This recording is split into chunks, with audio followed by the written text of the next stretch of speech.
Hey guys, welcome back to Boring History for Sleep. As the shadows lengthen outside your window and the day's last demands begin to fade, I invite you to dim the lights, find a comfortable spot, and let your mind drift. Tonight, we're going to journey back to a time both familiar and profoundly alien, the Middle Ages. But instead of focusing on battles or kings, we'll explore something far more personal, something that touched every life, every single day, the intimate realities of relationships and daily life in medieval times. What was it truly like to navigate love, family, and privacy when concepts of personal space were a little different? Before we fully embark on tonight's journey through this surprisingly intricate tapestry of medieval human connection, a simple gesture can help us continue these explorations. If you genuinely find peace and insight in what we do here, a quiet subscribe and a little like mean a lot. And we always appreciate a brief note in the comments sharing where you're listening from, perhaps a quiet thought on how different their world was from ours. Now let's peel back the layers of romanticized history and step into the very heart of medieval daily life, starting with the most fundamental aspect of all, your home. Imagine for a moment that you are waking up in a medieval home. For many of us, the very phrase conjures images of stone castles, grand halls, or perhaps a cozy timbered cottage with a roaring fireplace and a heavy oak door to ward off the world. You might picture a candlelit chamber, soft linens, and the serene quiet of a private space, a sanctuary just for you. But let's gently nudge that romantic painting aside, because the reality for the vast majority of medieval people, regardless of their station, was something altogether different, something far more immediate and communal. It was, to put it mildly, an exercise in a profound lack of personal space, a concept so alien to our modern understanding of privacy that it almost feels like a historical prank. Your home, should you be a peasant, would likely be a single room. Not a studio apartment, mind you, but a truly singular space where an entire family, parents, children of varying ages, from babes in swaddling to gangly teenagers, perhaps an aging grandparent or a spinster aunt, would live, eat, and sleep. There were no separate bedrooms, no hushed nurseries, no quiet studies. Every waking, eating, and sleeping moment unfolded within these four walls, or sometimes no walls at all beyond the basic structure of the dwelling itself. And quite often, you wouldn't be alone even then. Your dwelling might also accommodate the family's most valuable assets: the goat, the chickens, perhaps a piglet or two, or even the family cow seeking shelter from the elements. These weren't exactly house-trained pets in the modern sense. They were vital members of the household economy, residing under the same roof for warmth, security, and frankly convenience. Imagine the strong opinions of a goat on your sleeping arrangements, the occasional sudden startling cluck of a chicken just as you're drifting off, or the lowing of a cow needing a gentle nudge. It adds a certain rustic charm, if charm is a word you associate with barnyard animals sharing your living, dining, and sleeping quarters. Your alarm clock was likely a rooster, and your roommate quite possibly had hooves. This single room, often roughly the size of a modern living room, would serve every conceivable function without any physical dividers. The hearth, usually a simple fire pit in the center of the earthen floor, would provide warmth, light, and a place to cook the eternal pottage, a thick, slow-cooked stew that was the staple of many medieval diets. The same smoky space would be where meals were shared, where simple crafts like spinning or mending were undertaken, where repairs to tools and clothes were made, and where eventually everyone would bed down for the night, often on straw mattresses spread directly on the floor. The air, therefore, held a complex, ever-present symphony of scents. Over here near the hearth, you'd detect the persistent aroma of wood smoke mingled with the earthy scent of drying herbs and whatever root vegetables or wild game was simmering. Over there, near the straw mattresses, a different, more human scent might linger, a subtle blend of unwashed bodies mixed with the dry, grassy tones of damp straw. And in the corner where the livestock might be housed for the night, well, let's just say their contribution to the olfactory landscape was undeniable, if not always appreciated, a constant reminder of the intertwined nature of human and animal existence. Different smells for different rooms, despite being the very same square footage, distinct atmospheric zones in an otherwise undivided space.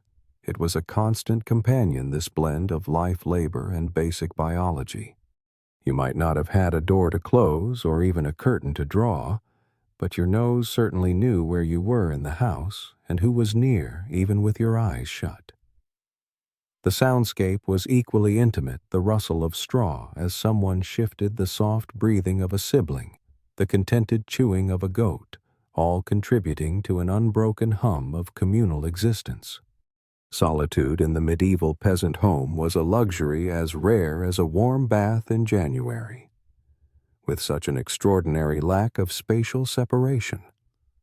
The logistical challenges of something as fundamentally human as intimacy become almost comically profound.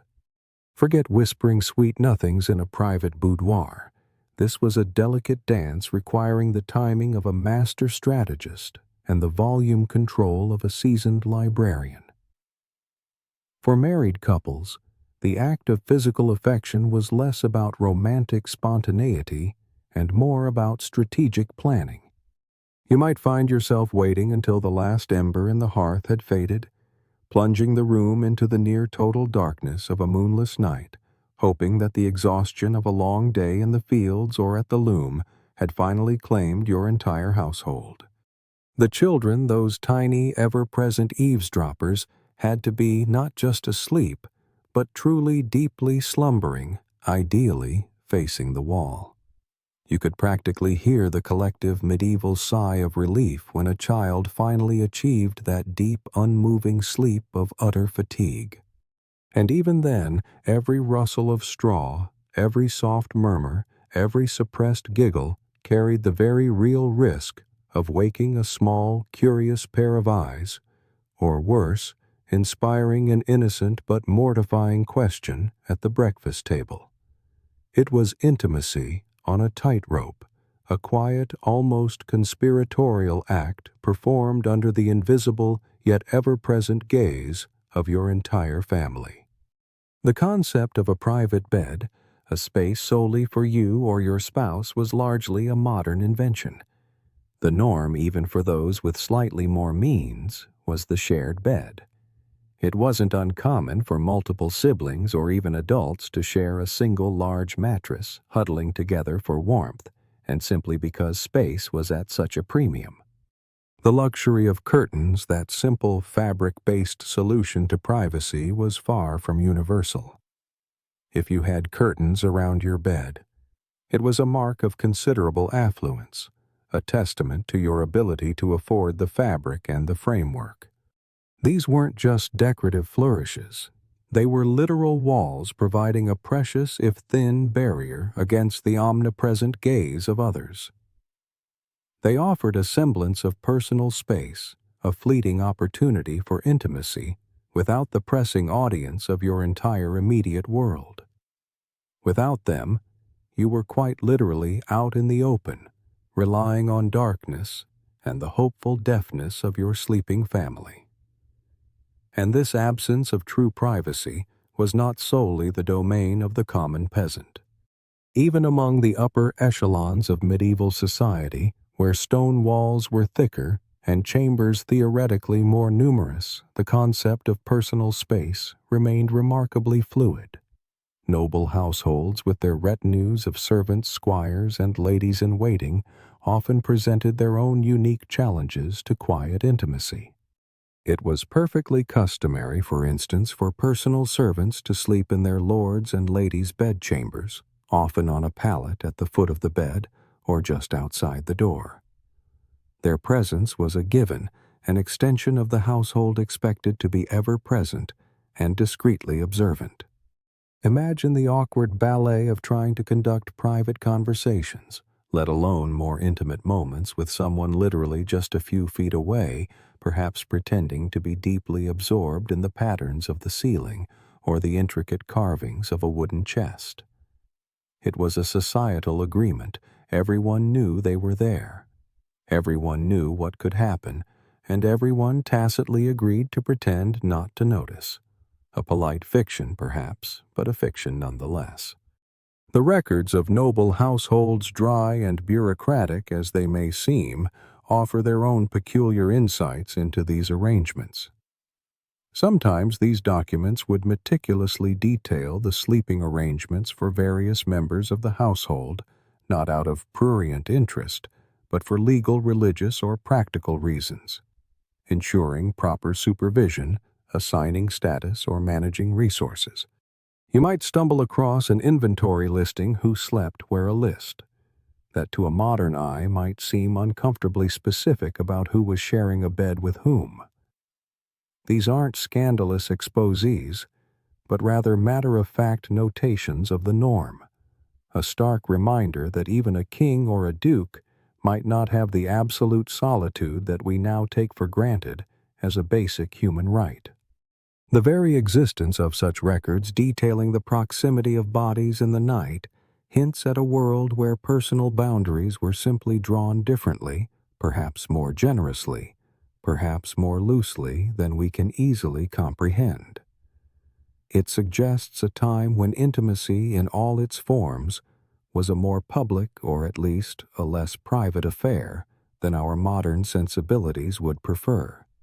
Now, if the privacy within your own medieval home felt like an endangered species, imagine the concept of personal space when you were traveling.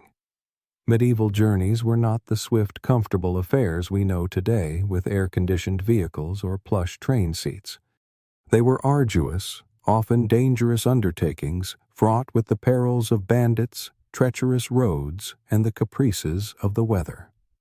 A journey of even a few dozen miles could take days, if not weeks, necessitating overnight stops in the only places designed to accommodate travelers, the inns.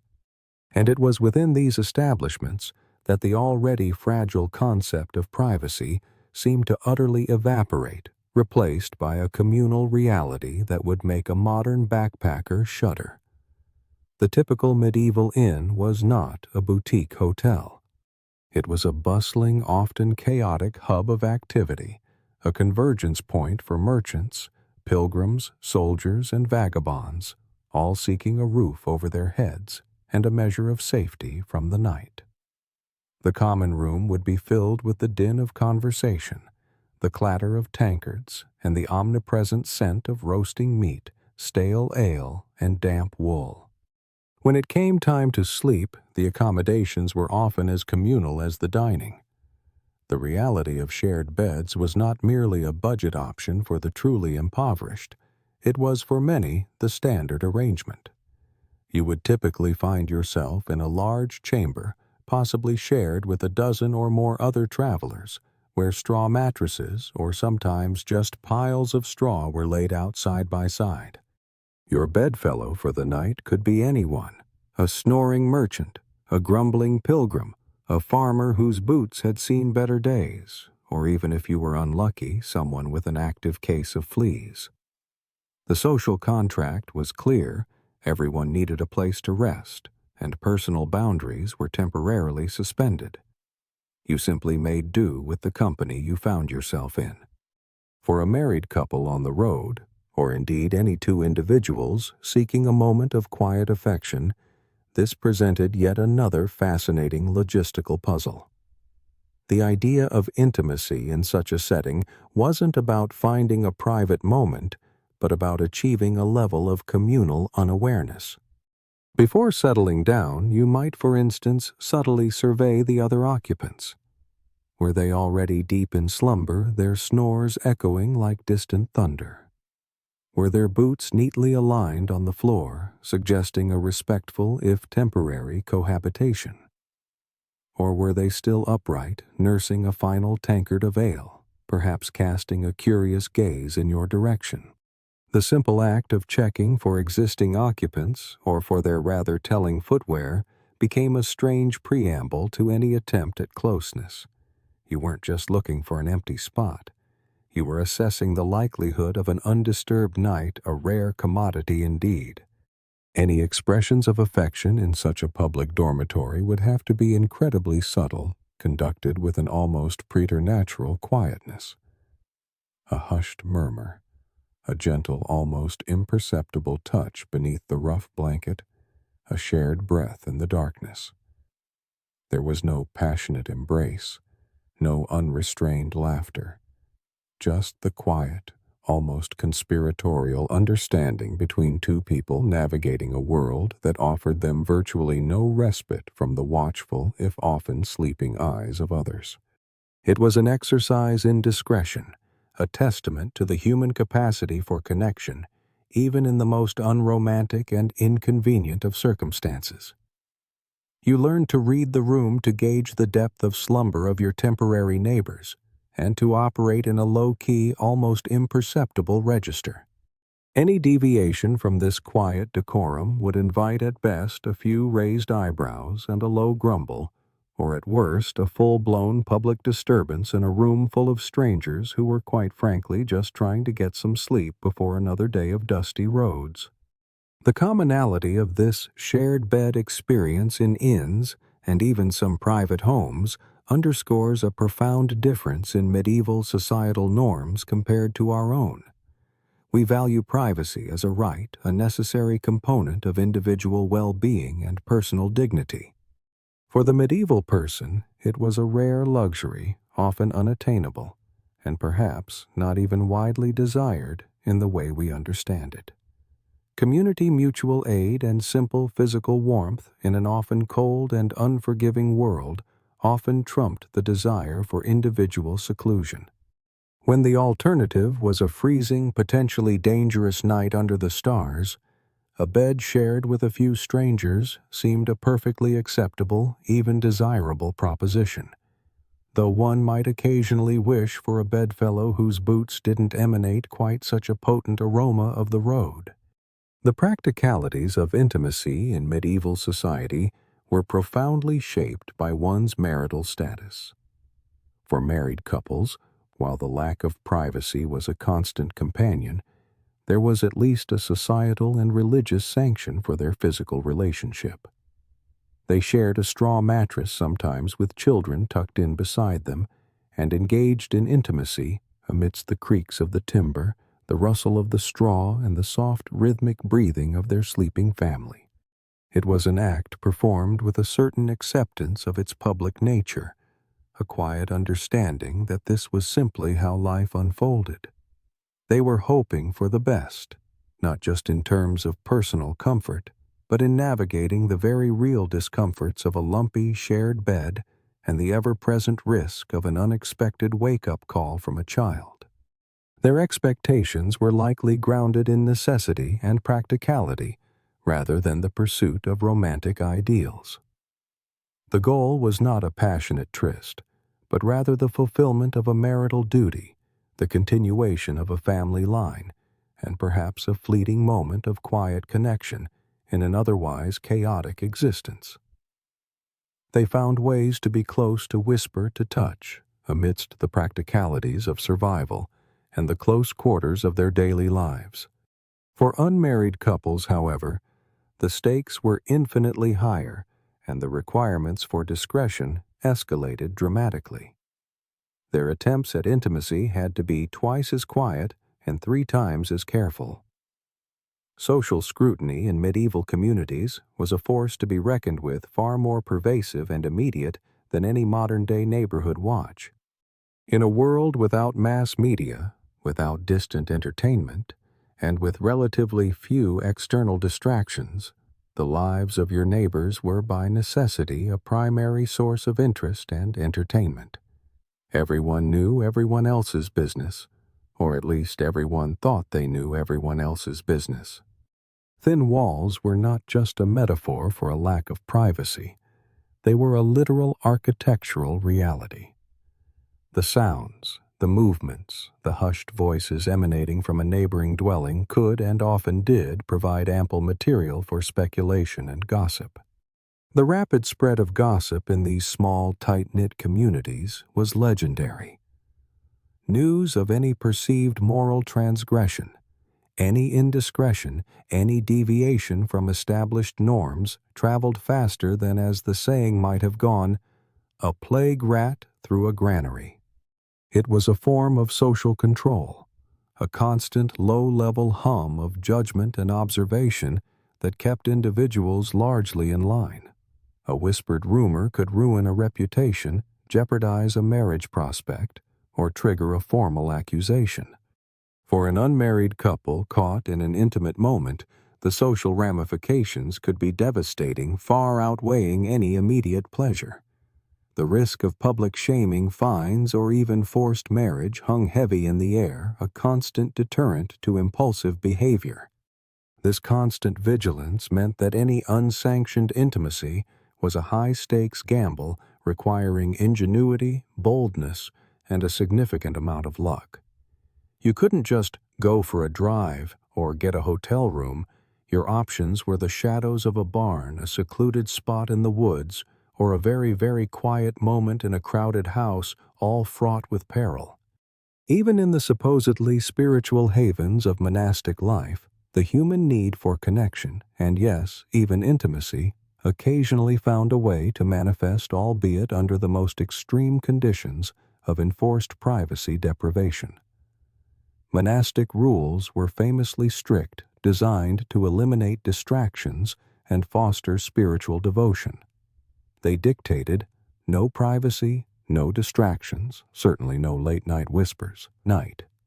Monks and nuns lived communal lives, often sleeping in large dormitories, eating in communal refectories, and performing their daily tasks under the watchful eyes of their abbots, prioresses, and fellow clergy.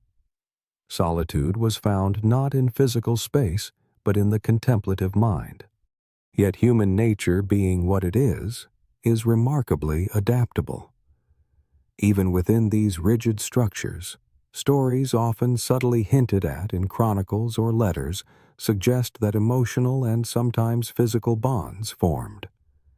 The very existence of rules against certain behaviors and the severity of the punishments for breaking them implies that these transgressions, however rare, did occur.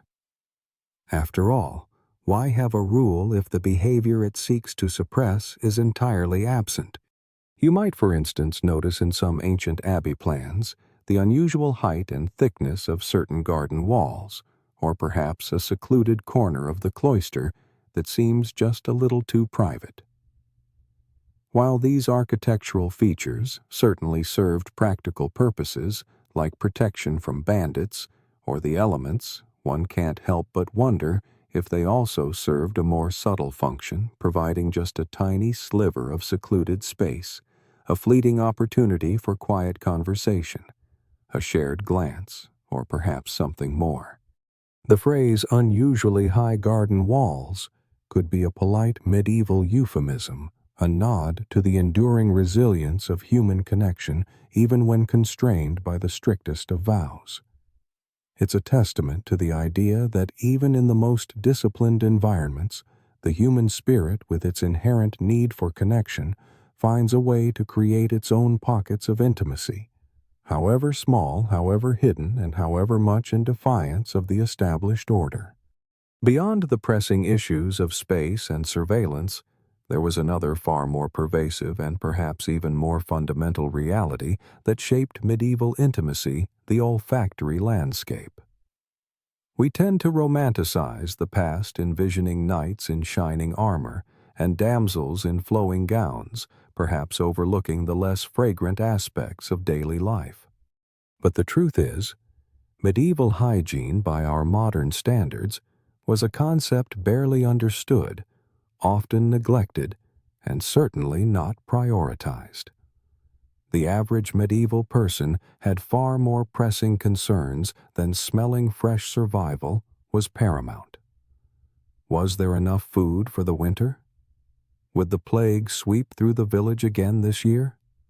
Had the roof of the hovel held up during the last storm?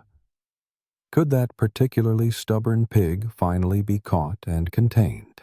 These were the daily triumphs and tribulations, and personal cleanliness, while perhaps vaguely desirable, simply didn't rank as high on the urgent to-do list as, say, mending a leaky bucket or ensuring the crops weren't devoured by pests. Bathing as we know it was an infrequent luxury for most. Peasants might bathe maybe once a month more if they fell into a river by accident.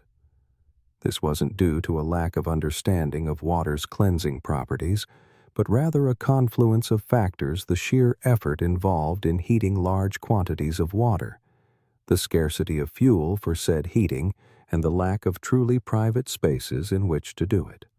Imagine hauling buckets of water from a well or river, heating it over a fire, and then trying to wash oneself in a cold single-room dwelling, perhaps under the watchful eye of a sibling or a curious chicken. It was an arduous task, not a relaxing ritual. And even when one did bathe, the efficacy was limited by the scarcity of soap.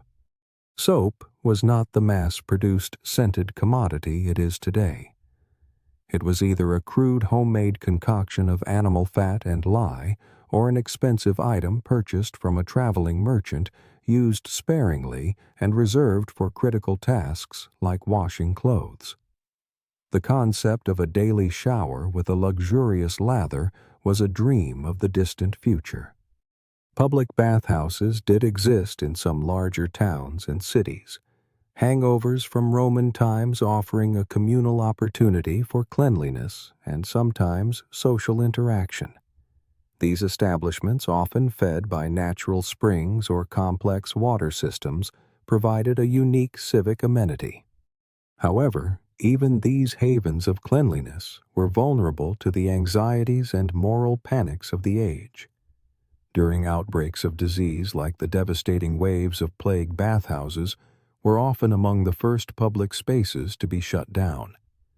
The prevailing, though incorrect, medical theories of the time often linked disease to bad air or open pores, leading to the belief that hot water baths somehow weakened the body and made one more susceptible to contagion. And of course they were sometimes seen as dens of scandal and immoral behavior, places where individuals of various social strata mingled and where perhaps lines of propriety were blurred. This made their availability inconsistent and their reputation often suspect. The divide between wealth and poverty was nowhere more apparent than in bathing habits. If you were wealthy, hot baths were an option, if still not a daily occurrence. You might have had a wooden tub brought into your chamber filled with water heated by servants and scented with herbs like lavender or rosemary to mask less pleasant odors.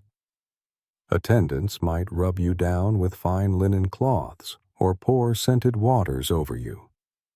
This was a privileged experience, a symbol of status and comfort. For the poor, the reality was far grimmer. A quick, cold sponge bath with a bucket of water perhaps by the river or just outside the hovel. The hope was simply that nobody would notice your aroma over the stables, or indeed over the pervasive scent of unwashed humanity that permeated medieval life. It was a utilitarian approach to cleanliness, driven by necessity rather than the pursuit of freshness. Compounding the challenges of infrequent bathing and scarce soap was a broader cultural suspicion of water itself, particularly cold water. This wasn't a universal belief, nor was it always logically consistent, but it was a prevalent undercurrent in medieval thought.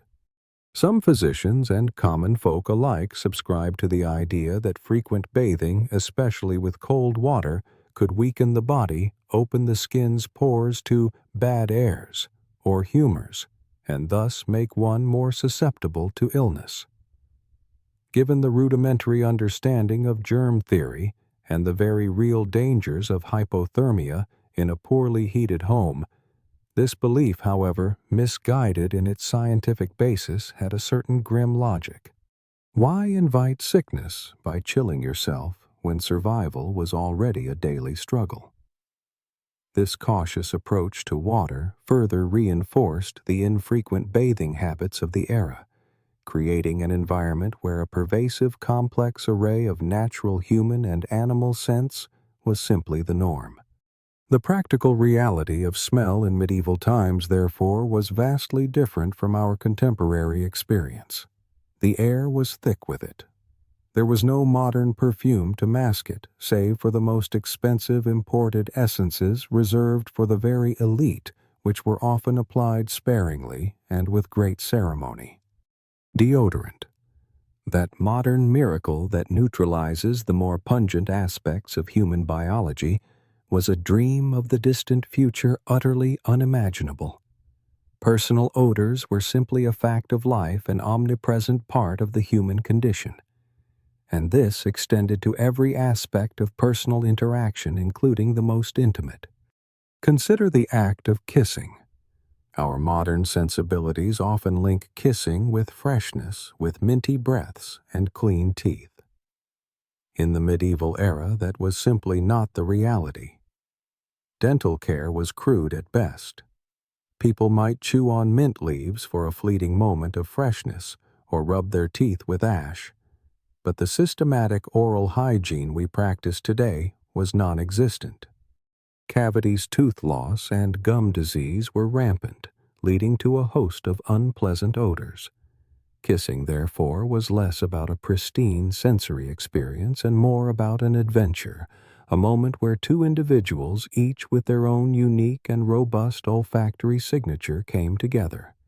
It was a testament to the power of human connection that affection found a way to bridge this gap, perhaps suggesting that standards of attraction were simply different, or that indeed love was truly blind and nose-blind in the most literal sense. The eyes might have been the window to the soul, but the nose was certainly the window to the immediate reality of medieval existence. The clothing of the era further contributed to this complex olfactory environment. Layers of wool leather and linen, often worn for extended periods between washes, would trap and accumulate the scents of daily life. The pervasive smell of wood smoke from the hearth, the subtle tang of stale sweat from physical labor, the lingering aroma of whatever mystery stew had been bubbling on the fire, and yes, the faint, undeniable presence of the chamber pot, were all absorbed by the heavy fabrics. Fur, often used for warmth and status, would add its own distinct animal scent, especially when damp. These clothes were not merely garments. They were organic extensions of the wearer, accumulating the history of their day, their week, their month. There was no quick change into freshly laundered clothes. What you wore was what you wore, and it became an increasingly aromatic record of your existence. And yet, despite all these realities, the cramped homes, the communal beds, the infrequent bathing, the pervasive odors, love, affection, and intimacy somehow found a way. This is perhaps the most fascinating paradox of all. It suggests that human connection, the fundamental drive for companionship and procreation, transcended these very real physical limitations. Perhaps standards of attractiveness were simply different, emphasizing factors beyond outward cleanliness.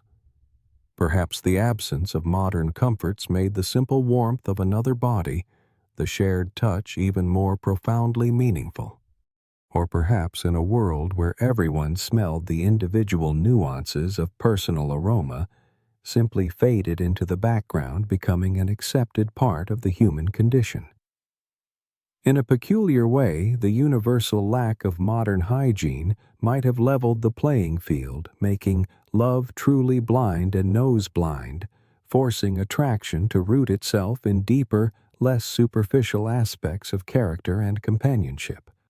It's a comforting thought, isn't it, that even amidst the pervasive sense of medieval life, affection bloomed enduring and authentic.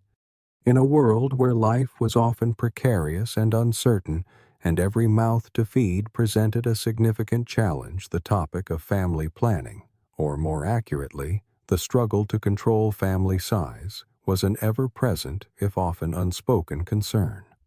Medieval people were very much aware that certain behaviors led to babies, and for a variety of reasons: economic hardship, the desire to space out pregnancies, or simply the avoidance of social disgrace for unmarried couples.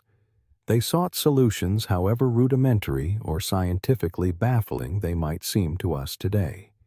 It was, to borrow a rather apt metaphor, like trying to steer a cart with no wheels, no reins, and a particularly uncooperative goat. The intent was clear, the methods less so.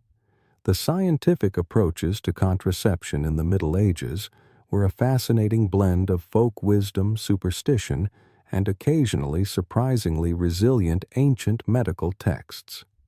These methods were often passed down orally from woman to woman, or recorded in obscure herbals and medical treatises. For instance, you might encounter recipes involving the rather exotic and certainly unappetizing ingredient of wine boiled with beaver testicles, a concoction whose efficacy, one might surmise, relied more on hope and the placebo effect than any actual physiological impact.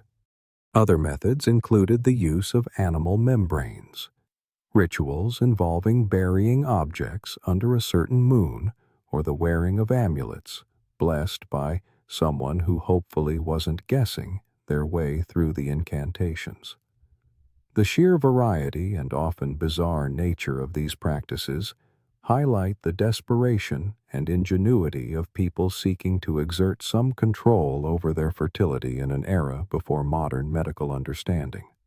Beyond ingestion and ritual, there were also more physically oriented approaches. One surprisingly widespread belief involved vigorous jumping after intimacy, the theory being that this physical exertion would somehow dislodge or prevent conception. While it probably burned some calories, its effectiveness as a contraceptive was predictably minimal. Still, it speaks to a pragmatic, if ill-informed, understanding that physical action played a role. These methods, whether herbal, ritualistic, or physically strenuous, underscore a fundamental aspect of medieval life: the constant, often futile struggle against the overwhelming forces of nature and biology. Early barrier methods also existed, though their design and materials were a far cry from modern contraceptives. These included linen cloths, sometimes soaked in various concoctions believed to be spermicidal, or even crude attempts with wax. You might even find historical mentions, often veiled and somewhat obscure, of medieval prototypes of what we might now recognize as a primitive condom, perhaps made from animal intestines or other membranes. The imagination boggles at the thought of their manufacturing process, the comfort level, and frankly, the efficacy of such unspeakable inventions. These attempts, however crude, demonstrate a persistent human drive to innovate and adapt, even in the face of limited technology and prevailing social norms. A significant obstacle to the widespread open practice of family planning was the unequivocal condemnation from the Church. The Church, as the dominant moral and spiritual authority, viewed any attempt to avoid conception as sinful or unnatural. From the pulpit, priests and theologians denounced such practices loudly, categorizing them as attempts to subvert divine will and the natural order of creation. For the Church, the primary, indeed almost sole purpose of marital intimacy was procreation.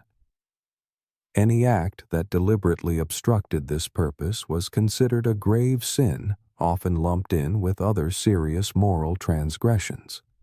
This created a pervasive atmosphere of guilt and fear around the topic, forcing any practices of contraception into the shadows, making them secret acts of defiance against both ecclesiastical doctrine and societal expectation. Despite the strong condemnations from the Church, a significant gap often existed between official doctrine and lay practice, particularly when it came to something as personal and pressing as family planning. While priests might preach loudly against it, the desire among married couples, especially those living in poverty, to space out pregnancies or simply avoid adding another mouth to feed was incredibly strong. Every child represented not just a joy, but a profound economic burden, a new set of needs in a household that often struggled to meet its existing ones. For a peasant family already toiling from dawn till dusk to eke out a meager living from the land, another pregnancy could tip the delicate balance between survival and destitution. The pragmatic realities of daily life often superseded the more abstract pronouncements of the clergy. For unmarried couples, the motivation to avoid conception was even stronger, imbued with a desperate urgency. An unplanned pregnancy outside of marriage carried devastating social consequences: public shame, the ruination of a woman's reputation, the potential for her family to disown her, and for the child, the stigma of illegitimacy. In a society where family lineage and social standing were paramount, such an outcome could be a social death sentence. Therefore, for these individuals, the search for effective contraception, however unreliable, was not merely a matter of convenience, but of profound personal and social survival. The low reliability of these medieval contraceptive methods was a constant source of frustration and undoubtedly often led to unintended pregnancies. They depended heavily on folk wisdom, local herbs whose properties were more anecdotal than scientific, and, as we've noted, a surprising amount of hope. The concept of a reliable, consistently effective birth control method was centuries away. This meant that even the most diligent attempts to prevent conception were often destined for failure. The consequences of such failures were swift and often brutal. For unmarried couples, a failed attempt at contraception often led to hasty marriages, pressured by families eager to preserve some semblance of respectability. These were not always unions born of love, but of necessity, often brokered under duress and a cloud of quiet judgment. In other cases, when marriage was not an option or was refused, there were hidden pregnancies, desperate attempts to conceal the swelling belly to give birth in secret and to then abandon or discreetly hand off the child, a practice that, while heartbreaking, was a grim reality for some women facing societal ostracization. And then, of course, there were the awkward conversations, the uncomfortable confrontations with village elders, church officials, or enraged family members demanding explanations and imposing punishments. The whisper network of the village would light up with the news, and the shame once attached could be incredibly difficult to shake off. Moving on from the intimate struggle with fertility, let's consider another highly sensitive aspect of medieval relationships: premarital intimacy. While the Church condemned it, and society largely frowned upon it, the reality was that it was common enough to generate extensive paperwork. Parish records, court documents, and church registries are replete with fascinating, if often bleak, accounts of fornication. These documents reveal a society that was both intensely moralistic and surprisingly pragmatic when it came to human nature. The phrase, "testing the goods," might not have been uttered in polite company, but the underlying sentiment, a practical assessment of compatibility and fertility before the full commitment of marriage, was certainly present in some segments of society, particularly among the peasantry. It was an informal, often illicit engagement that sometimes got ahead of itself, leading to entries in moral rolls or becoming the juiciest bit of village gossip. The surveillance and enforcement of these moral codes were remarkably pervasive. Local officials, often appointed by the manor lord or the church, kept moral rolls, which were essentially ledgers of shame. These books meticulously documented instances of illicit behavior, including fornication, adultery, and other sexual transgressions. If you were caught or even just strongly suspected of engaging in premarital intimacy, you could expect to be hauled before the local manorial court or a church court. The consequences typically involved a fine, a public penance, or a combination of both. The destination of these fines varied. Sometimes they went directly to the church, sometimes to the town coffers, and sometimes, rather surprisingly, a portion might even go to the medieval snitch, the witness who had brought the transgression to light. It was a system that both punished and, in a strange way, financially benefited from the occasional moral lapse of its citizens. The penalties for premarital intimacy, while generally involving fines and public penance, were not always uniform. They often varied depending on several factors, whether it was a first offense or a recurring pattern of behavior, whether the intimacy resulted in pregnancy, and perhaps most interestingly, whether a subsequent marriage occurred. If, for instance, a couple was caught in flagrante delicto, or if a pregnancy became undeniable, a hurried marriage often followed. In such cases, the fine might be reduced or even waived, as the act of marrying was seen as a form of retroactive permission, legitimizing the relationship and mitigating the social fallout. It was almost a discounted rate for bringing the situation into line with societal expectations, a pragmatic way to resolve a potentially scandalous situation and ensure the legitimacy of any forthcoming child. This flexibility highlights the medieval community's focus on maintaining social order and the integrity of the family unit, even if it meant turning a blind eye to the less than ideal circumstances of its formation. However, even if the legal and ecclesiastical penalties were lenient or bypassed by a quick wedding, the social ramifications remained potent. In tight-knit medieval communities, where everyone knew everyone else's lineage, alliances, and peccadilloes gossip, was a highly efficient and merciless form of social currency. News of a premarital indiscretion, especially one resulting in pregnancy, spread faster than a poorly stored meat pie in July, becoming the talk of the market square, the church doorstep, and the communal well. Even if the priest was merciful, granting absolution and a reduced fine, your neighbors were not. The whispers would linger, the knowing glances would persist, and your reputation, particularly for a woman, could be permanently tarnished. It was a social scar that might never fully heal, affecting future marriage prospects, business dealings, and overall standing within the community. A fascinating, if often misunderstood, aspect of medieval courtship was hand fasting. This was an informal, often private agreement between a man and a woman to marry, sometimes legally recognized as allowing cohabitation for a probationary period. It was a kind of trial marriage, a binding promise that could precede the formal church ceremony by weeks, months, or even a year. In some regions and periods, hand fasting was considered a valid form of marriage itself, a consensual union without the need for a priest. The Church, in its unending quest for control over all aspects of human life, later tried to tighten that loophole, insisting on formal church ceremonies and discouraging these more informal arrangements.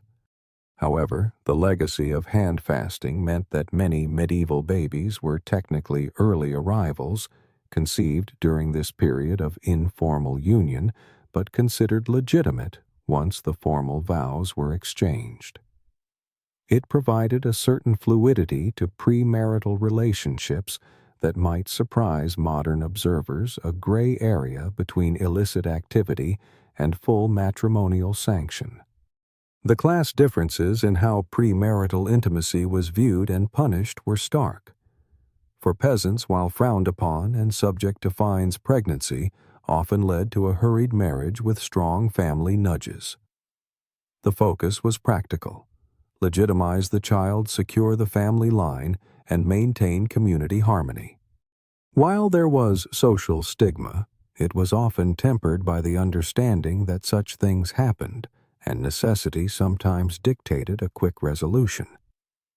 The economic realities of peasant life meant that a strong, healthy child, even one conceived out of wedlock, was often seen as a valuable addition to the labor force, an extra pair of hands to work the land. For nobles, however, the consequences of premarital intimacy, especially for women, were far worse and potentially catastrophic. Noble marriages were not about love or even necessarily procreation in the immediate sense. They were about alliances, land power, and the continuation of dynastic lines. A pregnancy outside of marriage, or any hint of premarital intimacy, could shatter carefully negotiated treaties, undermine claims to vast estates, and ruin a family's reputation on the grand European stage. The stakes were incredibly high, and the penalties for such transgressions reflected that. A noblewoman found to be compromised before marriage could face disinheritance, disgrace, or even forced entry into a convent, her personal desires sacrificed on the altar of family honor and political expediency. The thin walls of the peasant hovel were replaced by the equally porous, albeit more discreet walls of aristocratic courts, where whispers and rumors could travel just as quickly and with far graver consequences. Shifting our focus from the individual struggles with privacy and premarital norms, let's explore one of the most fundamental transactions in medieval society, marriage itself. For most medieval people, marriage was far less about falling in love, as we understand it, and far more about falling into a legally binding agreement. It was a practicality, a necessity, a strategic alliance rather than a romantic ideal. The very fabric of society, from peasant communities to royal courts, was woven with these pragmatic unions designed to secure property, consolidate power, and ensure the continuation of family lines. The concept of romantic love, while it certainly existed and was celebrated in courtly literature, was largely considered an emotional DLC, desirable perhaps, but certainly not a requirement, and often something that developed or didn't after the vows were exchanged. The transactional nature of medieval marriage was undeniable. For peasants, negotiations often revolved around the most tangible assets, livestock farming implements, and rights to plots of land. Imagine a detailed discussion about the number of sheep accompanying the bride, the quality of the groom's plow, or the precise boundaries of the land he would bring to the union. Even petty disputes could become central to the negotiations, like whose pig ate whose cabbage, last harvest potentially determining the future of two families. These were serious discussions often conducted by the heads of the families, with the prospective bride and groom having very little, if any, say in the matter. It was a business deal, plain and simple, designed to ensure the economic viability and stability of the new household. Central to this transactional system was the dowry. This was the bride's contribution to the marriage, typically consisting of money, linens, household goods, or even plots of farmland. It wasn't merely a gift. It was a form of property that in theory provided a measure of security for the bride, and in practice was a crucial part of the negotiation, sweetening the deal for the groom's family. In return for this contribution, the groom's family implicitly promised not to be entirely insufferable a subtle acknowledgment of the often difficult transition a bride made into a new household, frequently under the watchful and critical eye of her new in-laws. The dowry was her leverage, her financial stake in the union, and its value often dictated the quality of the match. Given the importance of these marital alliances, young people were rarely, if ever, afforded alone time during courtship. Courtship, such as it was conducted under the strictest supervision. Mothers, aunts, older siblings, or even the general populace of an entire village that was very invested in whether or not you held hands, acted as constant chaperones. Every interaction was observed, every glance noted, every word overheard. The idea of a couple going off by themselves for a romantic stroll or a private conversation was utterly unthinkable and would immediately raise suspicion. This pervasive surveillance ensured that propriety was maintained and that no damage could be done to a family's reputation or a prospective bride's value before the legal bond was formally established. For the nobility, arranged matches were the absolute norm, conducted on a grander, more political scale. Kings and lords negotiated marriages for their children like chess moves on the geopolitical board. A royal marriage could secure an alliance, end a war, or consolidate vast territories. Affection between the betrothed was entirely optional. It might develop later, or it might not exist at all. What mattered was the strategic advantage, the diplomatic gain, and the continuation of the dynastic line. The personal feelings of the individuals involved were secondary, if considered at all. A princess might be sent across Europe to marry a man she had never met, whose language she didn't speak, all for the good of the realm.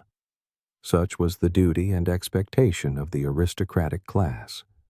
The medieval world view on marriage, particularly in the context of courtship, was succinctly captured by a prevailing proverb: better a wealthy match with a grumpy face than a poor one with dimples. This starkly illustrates the dominant mindset, where economic security, social status, and family advancement trumped any considerations of personal attraction or romantic compatibility. A good marriage was one that improved your family's standing, expanded its lands, or brought in valuable resources, regardless of the emotional disposition or physical appearance of your spouse. Dimples, while perhaps charming, simply couldn't pay the taxes or secure your lineage. For peasants, the suitability of a prospective spouse was judged by practical metrics. Men were assessed by the size of their landholding, the quality of their tools, and rather tellingly, the health and size of their oxen, a direct indicator of their capacity for labor and agricultural success. A strong, capable man with good animals was a valuable asset, ensuring the physical survival of a new household. Women, on the other hand, were judged by their reputation for industriousness, their skills in housekeeping, and their ability to manage a household efficiently. Avoiding drama at the market, that is to say, maintaining a reputation for being agreeable and avoiding petty disputes, was also a significant plus. These were the criteria for a good match, ensuring a productive and harmonious partnership in the arduous task of medieval survival. Against this backdrop of practicality and familial strategy, love was truly seen as an emotional DLC, a bonus feature, something extra that might enhance the experience, but was certainly not a prerequisite. It was hoped, perhaps, that affection would grow after marriage, a natural consequence of shared labor, common goals, and the development of mutual respect. But it was rarely, if ever, the driving force behind the initial union. Marriage was the sturdy, necessary vessel, and love was the unexpected, delightful cargo that might or might not materialize along the journey. The expectation was simply that the couple would fulfill their duties, raise their children, and contribute to the family's well-being. Yet human nature, being as resilient and persistent as it is, found ways for unsanctioned courtship to bloom in the margins of this rigidly structured society. Despite the strict supervision, young people engaged in secret flirtations, often disguised as innocent interactions. A playful song sung while drawing water from the well, a shared glance across a crowded market, or a fleeting moonlit walk to the well under the pretense of needing water, these were the side quests of medieval romance. These small acts of defiance, these quiet moments of connection, provided a much-needed outlet for youthful longing and the stirrings of affection that the formal system largely ignored. They were risky endeavors, but the allure of genuine connection often outweighed the fear of discovery. The consequences of getting caught flirting, however, could be severe. Depending on the community and the severity of the transgression, it could lead to public penance, where the individuals might be forced to stand before the community in shame or even fines. For a young woman, it could damage her marriage prospects irreparably. For a young man, it might mean a stern lecture, a financial penalty, and the wrath of a very disappointed father with a pitchfork. A clear and present danger that tended to focus the mind.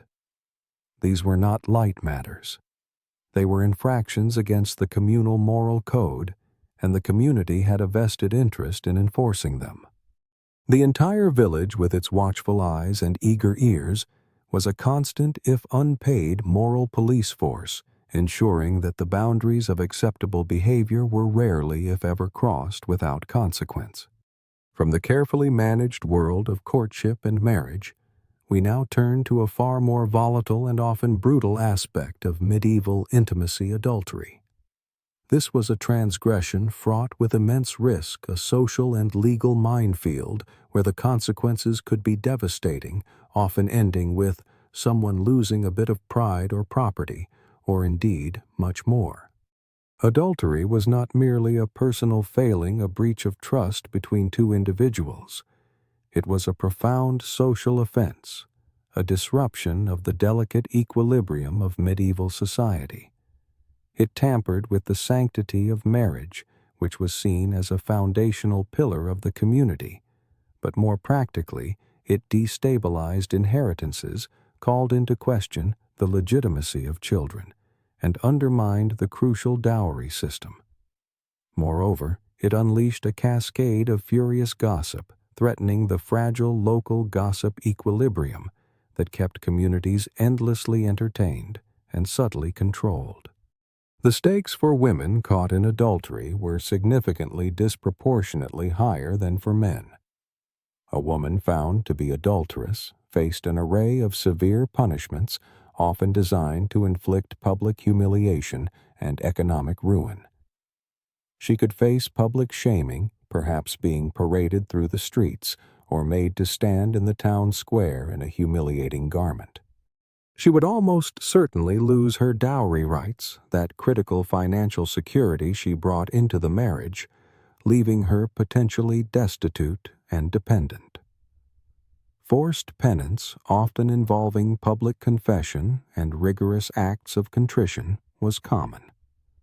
In extreme cases, particularly if the evidence was undeniable and the husband powerful, she could face exile from the community, condemned to a life of wandering and ostracization, especially if she had the audacity to get caught with evidence, a pregnancy being the most damning.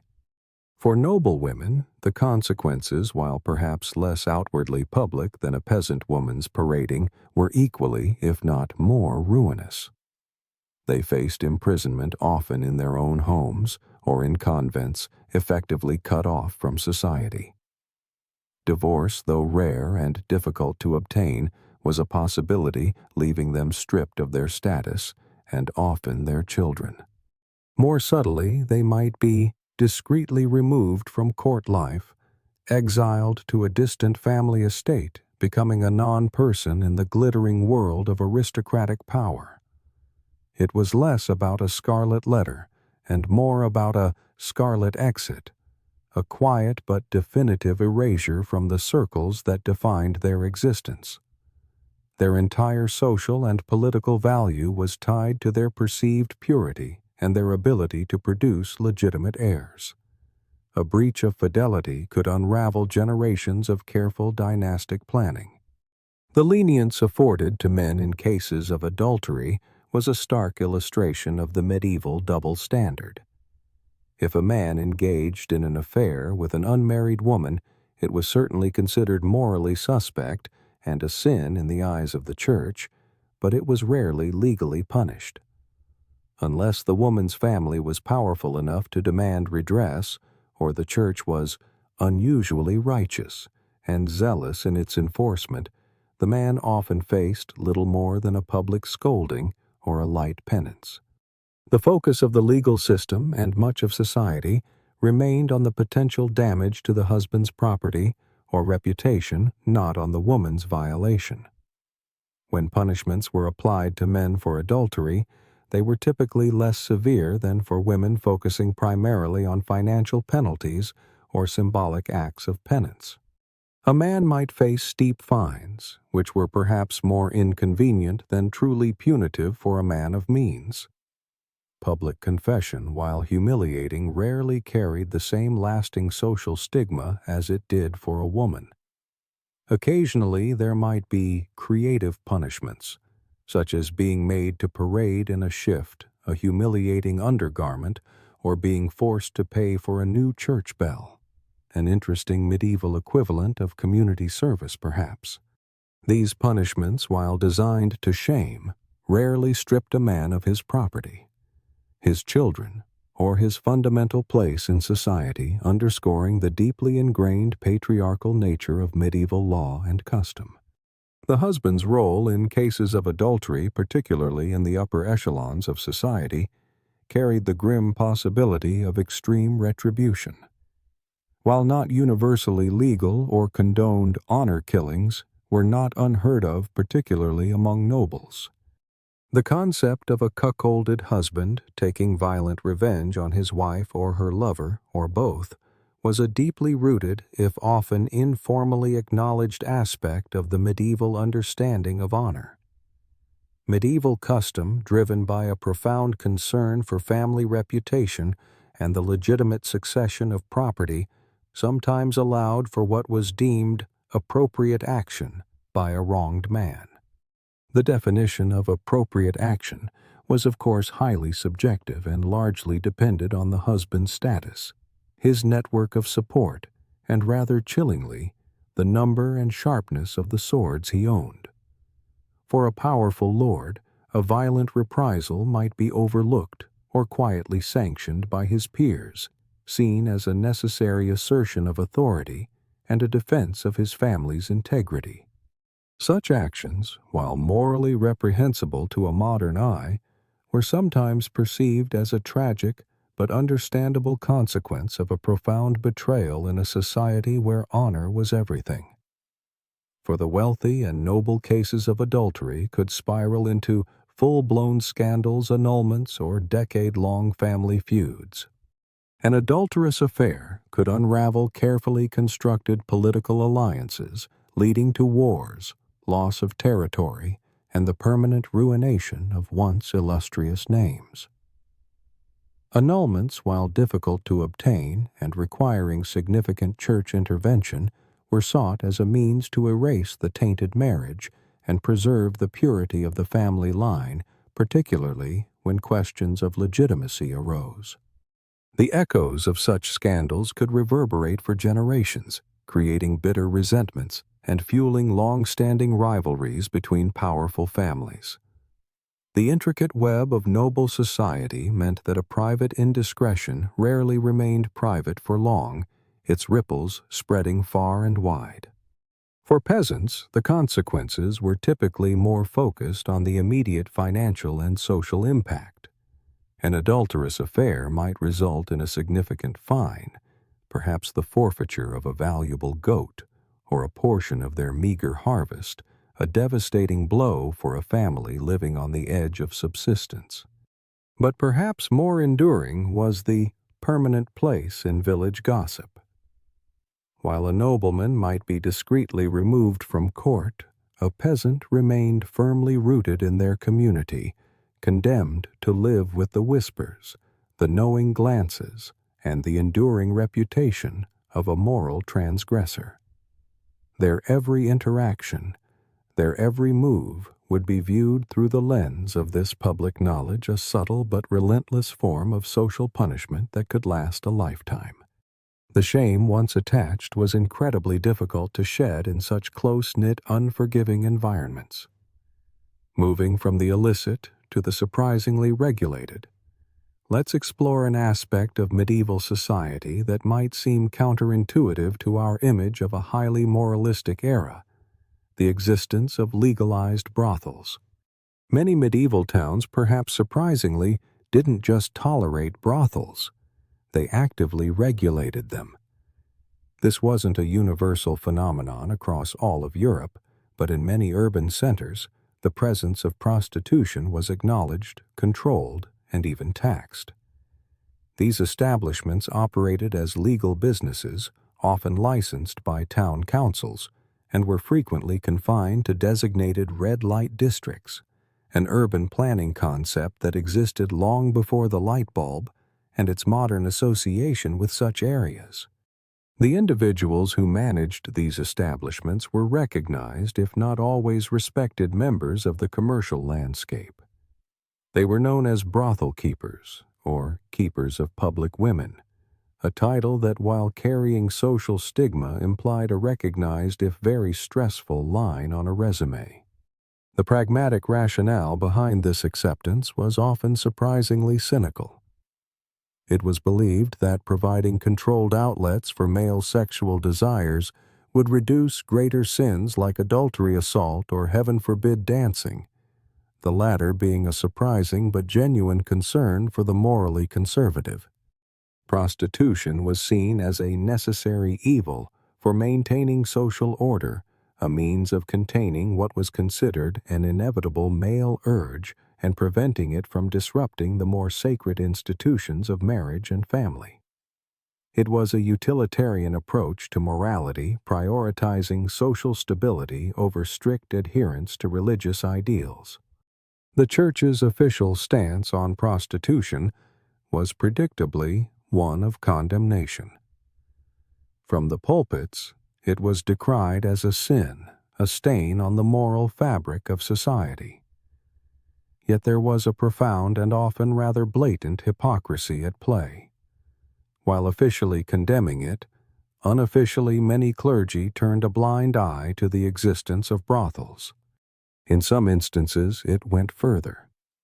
Church institutions, or even individual clergy members, were known to collect rent from these very establishments. This highlights the complex, often contradictory relationship between medieval doctrine and the practical realities of urban life. The Church, like the secular authorities, understood that entirely suppressing human desires was a futile endeavor. Better perhaps to allow a contained, taxable, and somewhat regulated outlet than to risk the chaos of widespread illicit activity that they could not control or profit from. It was a clear example of pragmatism overriding purity, a tacit acknowledgement that even divine law had to bend to the messiness of human nature. Life for the women working in these medieval brothels was by no stretch of the imagination a fairy tale. It was often difficult, insecure, and fraught with peril. However, it was also not a state of constant, unmitigated misery for every individual. For some, it was a choice born of desperate economic necessity.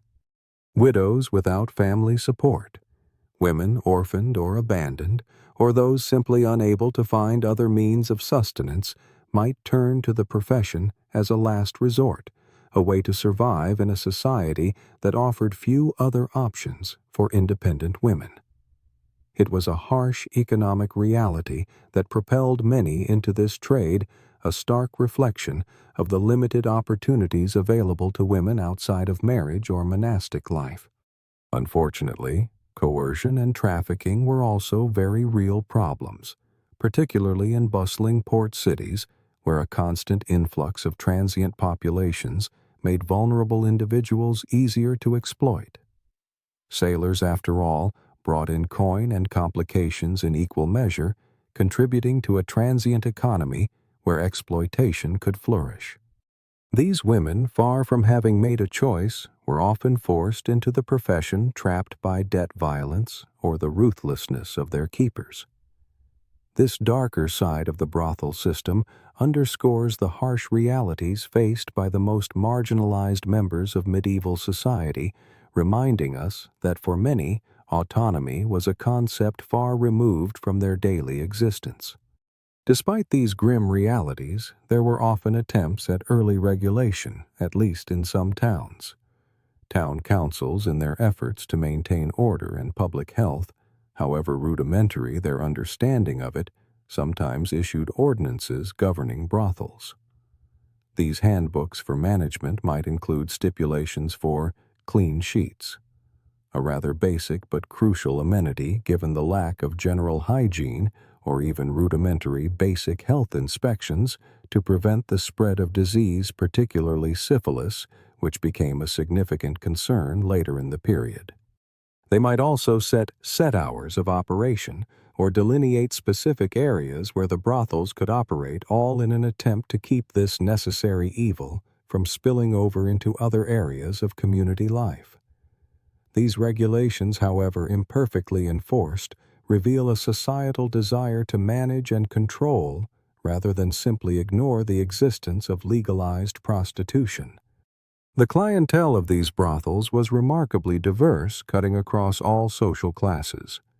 Patrons ranged from knights' apprentices, merchants, even monks, despite vows. It was a place where social distinctions might temporarily blur, where a wealthy merchant might rub shoulders with a humble apprentice, all seeking similar services. This diversity of clientele further underscores the pragmatic acceptance of brothels as a communal outlet serving a broad spectrum of male society. Payment methods varied with diverse entry fees and services available. Sometimes it was coin, but in a less monetized economy, barter was also common. You might find patrons offering eggs wool or whatever awkward barter they had on hand. It was a far cry from modern dating apps or digital transactions. One might say with a wry smile that medieval Tinder it was not being a far more direct and less technologically mediated form of interaction. In a society deeply concerned with lineage inheritance and social hierarchy, the concept of virginity held immense cultural, legal, and social weight. It was far more than a mere virtue. For women, it functioned as a contract clause, a political tool, and occasionally a community-wide obsession. Its presence or absence could determine a woman's future, her family's standing, and the very stability of alliances. It was, in essence, a form of currency, a crucial asset in the marriage market, and its value was meticulously guarded and often publicly verified. For peasant women, the expectation of virginity before marriage was generally untested in any formal ritualistic sense, unlike their noble counterparts. However, this didn't mean there was no scrutiny. While perhaps no formal inspection occurred, some eyebrows would rise, and community gossip would certainly be sparked if a woman's reputation was compromised. In such cases, a small fine or shotgun wedding might sort things out again, highlighting the pragmatic approach to social order in peasant communities. The emphasis was on rectifying the situation and ensuring the legitimacy of any potential children, rather than on strict adherence to a moral ideal that was in reality often quite flexible. The community's pressure served as the primary informal enforcement mechanism. For the upper classes, however, the stakes surrounding a woman's virginity were extreme. It was directly tied to the very foundations of power and property. A woman's virginity was paramount to the legitimacy of her lineage, the validity of her marriage, and the securing of crucial political alliances. A broken engagement due to questions of a woman's purity could spark a feud between powerful families, leading to armed conflict and generations of animosity. A pregnancy out of wedlock could derail generations of planning, invalidating carefully constructed claims to land titles and wealth, throwing entire dynasties into disarray. The purity of bloodlines was a central concern for the aristocracy, and any perceived taint to a female heir could have devastating, far-reaching consequences. The methods used to verify virginity were often deeply flawed, invasive, and based on a rudimentary understanding of female anatomy. Vague testimony and character references were common, such as, "She seemed virtuous," or "She avoided the stable boy mostly," hardly robust scientific proof. More alarmingly invasive methods were also employed, with midwives or matrons inspecting the hymen, a practice now scientifically debunked as an unreliable indicator of virginity, but widely believed and accepted in the medieval era. Such inspections, often conducted in a public or semi-public manner, were profoundly humiliating and violated any sense of personal bodily autonomy. They were a physical manifestation of society's pervasive control over women's bodies and their reproductive capabilities. Perhaps the most awkward yet widely expected form of proof after a wedding, particularly in some regions, was the public display of a blood-stained sheet. This was meant to demonstrate that the marriage had been consummated and that the bride had indeed been a virgin. It was, in essence, a very awkward medieval Yelp review of the bride's purity, and the groom's performance a crude and utterly public verification of a deeply private act. Failure to produce such proof could cue lawsuits, annulments, and family drama on a scale rivaling a royal soap opera. The consequences could range from public humiliation and a damaged reputation for the bride and her family to legal battles over dowries and the legitimacy of the marriage itself. The pressure on the newly married couple to perform this very public act was immense, making the wedding night not just a private moment of intimacy, but a highly scrutinized public performance. In stark contrast to the intense scrutiny and invasive expectations placed upon women regarding their virginity, male immunity from such concerns was absolute. There was no such scrutiny for men. Male virginity was an optional bonus at best, and their sexual experience was rarely questioned or deemed relevant to his marital eligibility or social standing. No one was checking a man's laundry the morning after his wedding, nor were there public tribunals to assess his past exploits. Society, in its deeply patriarchal structure, simply did not place the same value or requirement on male purity, highlighting a profound gender imbalance that permeated every aspect of medieval life. A man's value lay in his lineage, his property, his prowess in battle or in the fields, and his ability to produce heirs, not in his premarital sexual history. This double standard was reinforced by pervasive religious symbolism and societal pressure. Maidens were often praised and idealized as pure vessels, embodying a spiritual ideal of innocence and sanctity. While this was perhaps beautiful in theory, it was incredibly uncomfortable in practice, placing an immense and often impossible burden on young women. This idealized image served to further control female sexuality, framing virginity not just as a physical state, but as a moral imperative linked to divine favor and social acceptance. The pressure to conform to this ideal was immense, shaping every aspect of a young woman's life, from her upbringing to her marriage prospects. Ultimately, a woman's virginity was inextricably linked to her family's honor and property. The consequences of any perceived dishonesty or impurity on her part could drag down her entire family's honor and property claims. If a marriage was annulled due to a bride's proven or even alleged lack of virginity, her family could lose the dowry they had provided. Their reputation could be sullied, and their standing within the community or noble hierarchy could be severely damaged. This meant that the entire family had a vested interest in preserving a daughter's virginity, acting as collective guardians of her sexual purity, knowing that her actions could have profound cascading effects on their collective well-being and future prospects. It was a societal contract built on the fragile foundation of female virtue, with severe penalties for any perceived breach. Now let us shift from the tangible pressures of societal expectation to the formidable, often omnipresent influence of the Church on medieval intimacy. Few things shaped the private lives of medieval people more profoundly than the dictates of the Church, which had a lot to say about what went on behind closed doors, or more accurately, behind shared curtains.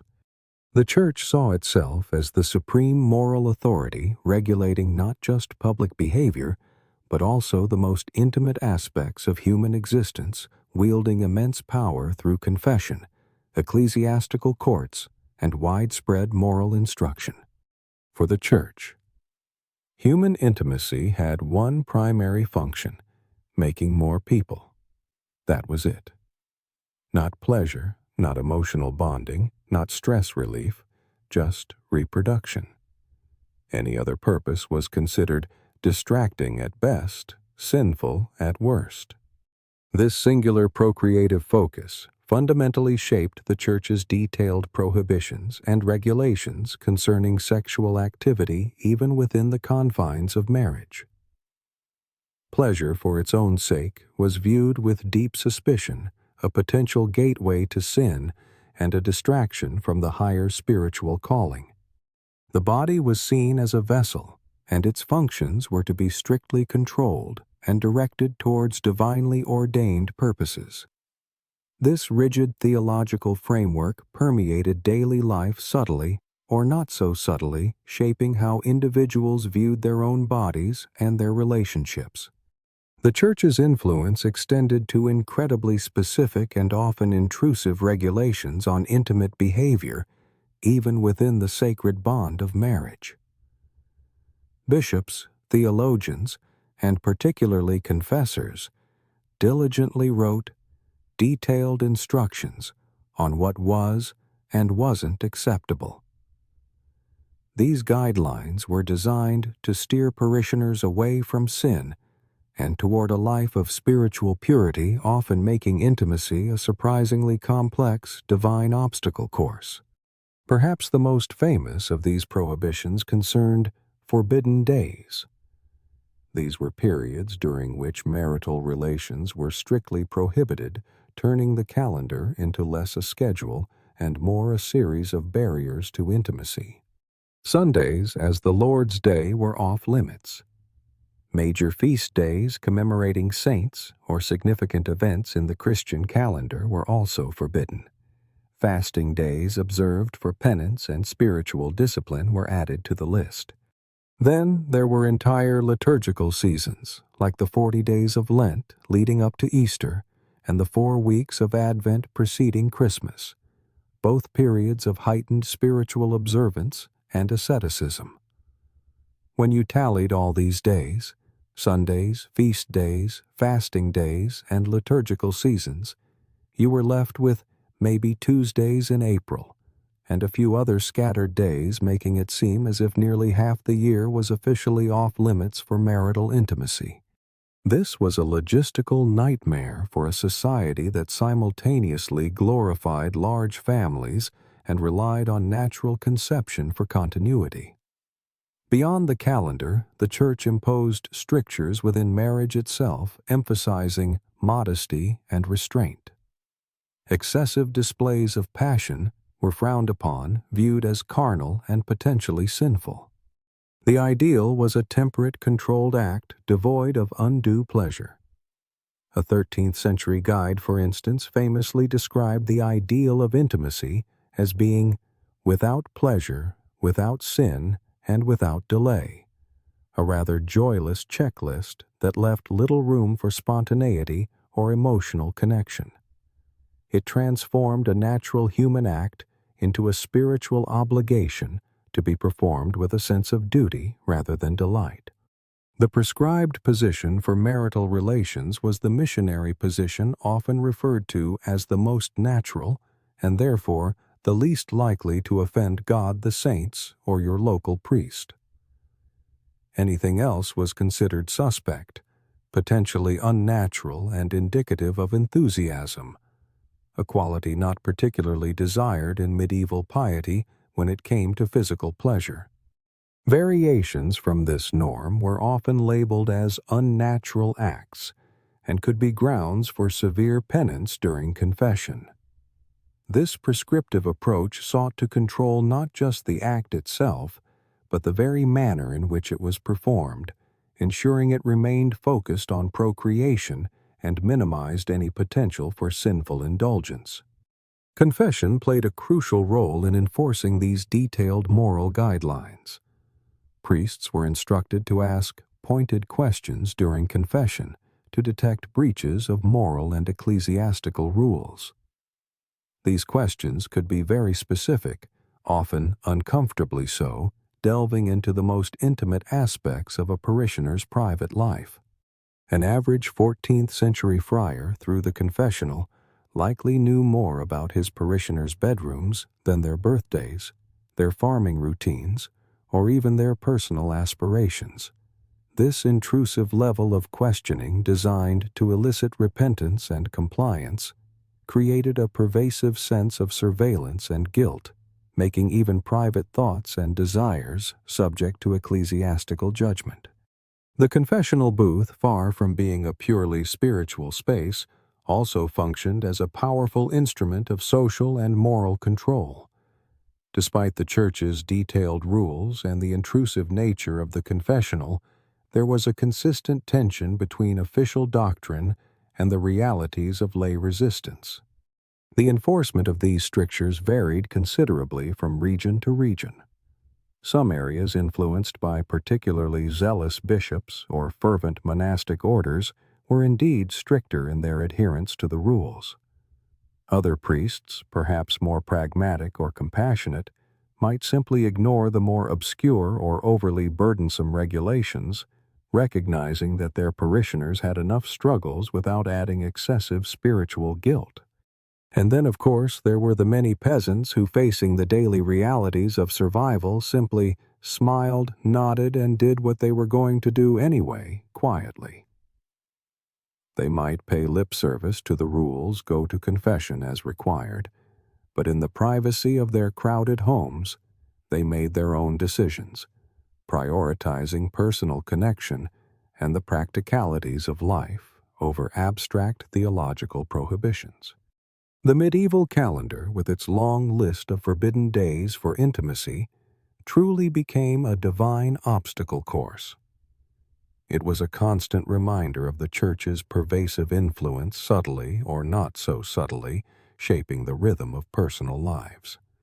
The sheer number of days off limits, nearly half the year, presented a significant challenge to marital life, especially for those hoping to conceive.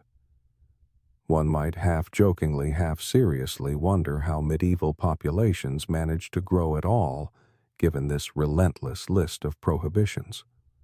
Perhaps it merely added a layer of spiritual guilt and the need for an extra trip to confession for those who inevitably transgressed a mild penance for human nature simply asserting itself. The adherence to these rules also varied significantly between the elite and the peasantry. Upper classes, especially those with private chaplains or who spent time at court, were often more exposed to the intricate restrictions and the watchful eyes of their confessors. Their lives were generally more regulated and their spiritual guidance more constant and explicit. Peasants, on the other hand, while still subject to church law, often had more flexible interpretations driven by their focus on sheer survival. When your primary concern was putting food on the table and keeping your family alive through a harsh winter, the precise theological implications of intimacy on a Tuesday during Lent might seem less urgent. Their lives were governed more by the cycles of the seasons and the demands of labor than by the intricate liturgical calendar. Furthermore, superstitious beliefs also intertwined with these religious proscriptions.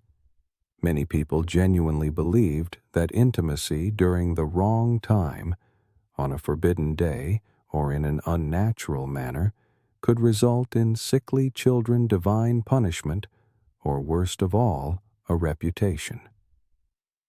These fears, often fueled by local folklore and the teachings of less educated priests, added another layer of anxiety to an already complex aspect of life. The fear of divine wrath or societal condemnation acted as a powerful deterrent, even if the primary motivation was not necessarily deeply held piety. It was a potent combination of spiritual warning and social pressure that sought to control and regulate behavior. Moving from the Church's heavy hand on private life, let's turn our attention to one of the most persistent and pervasive myths about medieval intimacy, the chastity belt. This image of an iron contraption allegedly used by jealous husbands to lock their wives' chastity during long absences has permeated popular culture. You've seen it in cartoons, historical dramas, and even unfortunate museum gift shops selling humorous replicas. It paints a picture of extreme repression and control over women's bodies fitting neatly into certain modern narratives about the Middle Ages. However, despite its ubiquity in popular imagination, there is no solid historical evidence that chastity belts were ever widely used in the Middle Ages. This is a crucial distinction. While the idea of such a device might have existed in satirical texts or allegorical tales, there is simply no archaeological record, no inventory of medieval castles, no legal document, and no widespread artistic depiction from the period itself that suggests these devices were a common reality. Their popular image is far more a product of later periods, particularly the Renaissance and Victorian eras, which ironically were more obsessed with the idea of medieval repression than the Middle Ages themselves. The vast majority of existing examples of so-called chastity belts date from the Renaissance, or more commonly, the Victorian era. These later periods, perhaps looking back at the Middle Ages through a distorted lens of moralizing or romanticized historical fantasy, created many of the devices that now populate museum collections. But their purpose was far from their commonly perceived use. These pieces were typically created as joke items, warnings, or museum curiosities, not functioning devices. They were often satirical pieces designed to mock jealous husbands, or to serve as a symbolic representation of female virtue, or perhaps even as macabre curiosities collected by enthusiasts of the grotesque. They were objects of symbolic meaning or entertainment, rather than practical everyday tools of marital control. Perhaps the most compelling evidence against the widespread use of chastity belts in the Middle Ages is their conspicuous absence in records. Medieval manuscripts, which meticulously documented everything from legal disputes to household inventories, from medical treatments to theological debates, are suspiciously silent on the matter of chastity belts.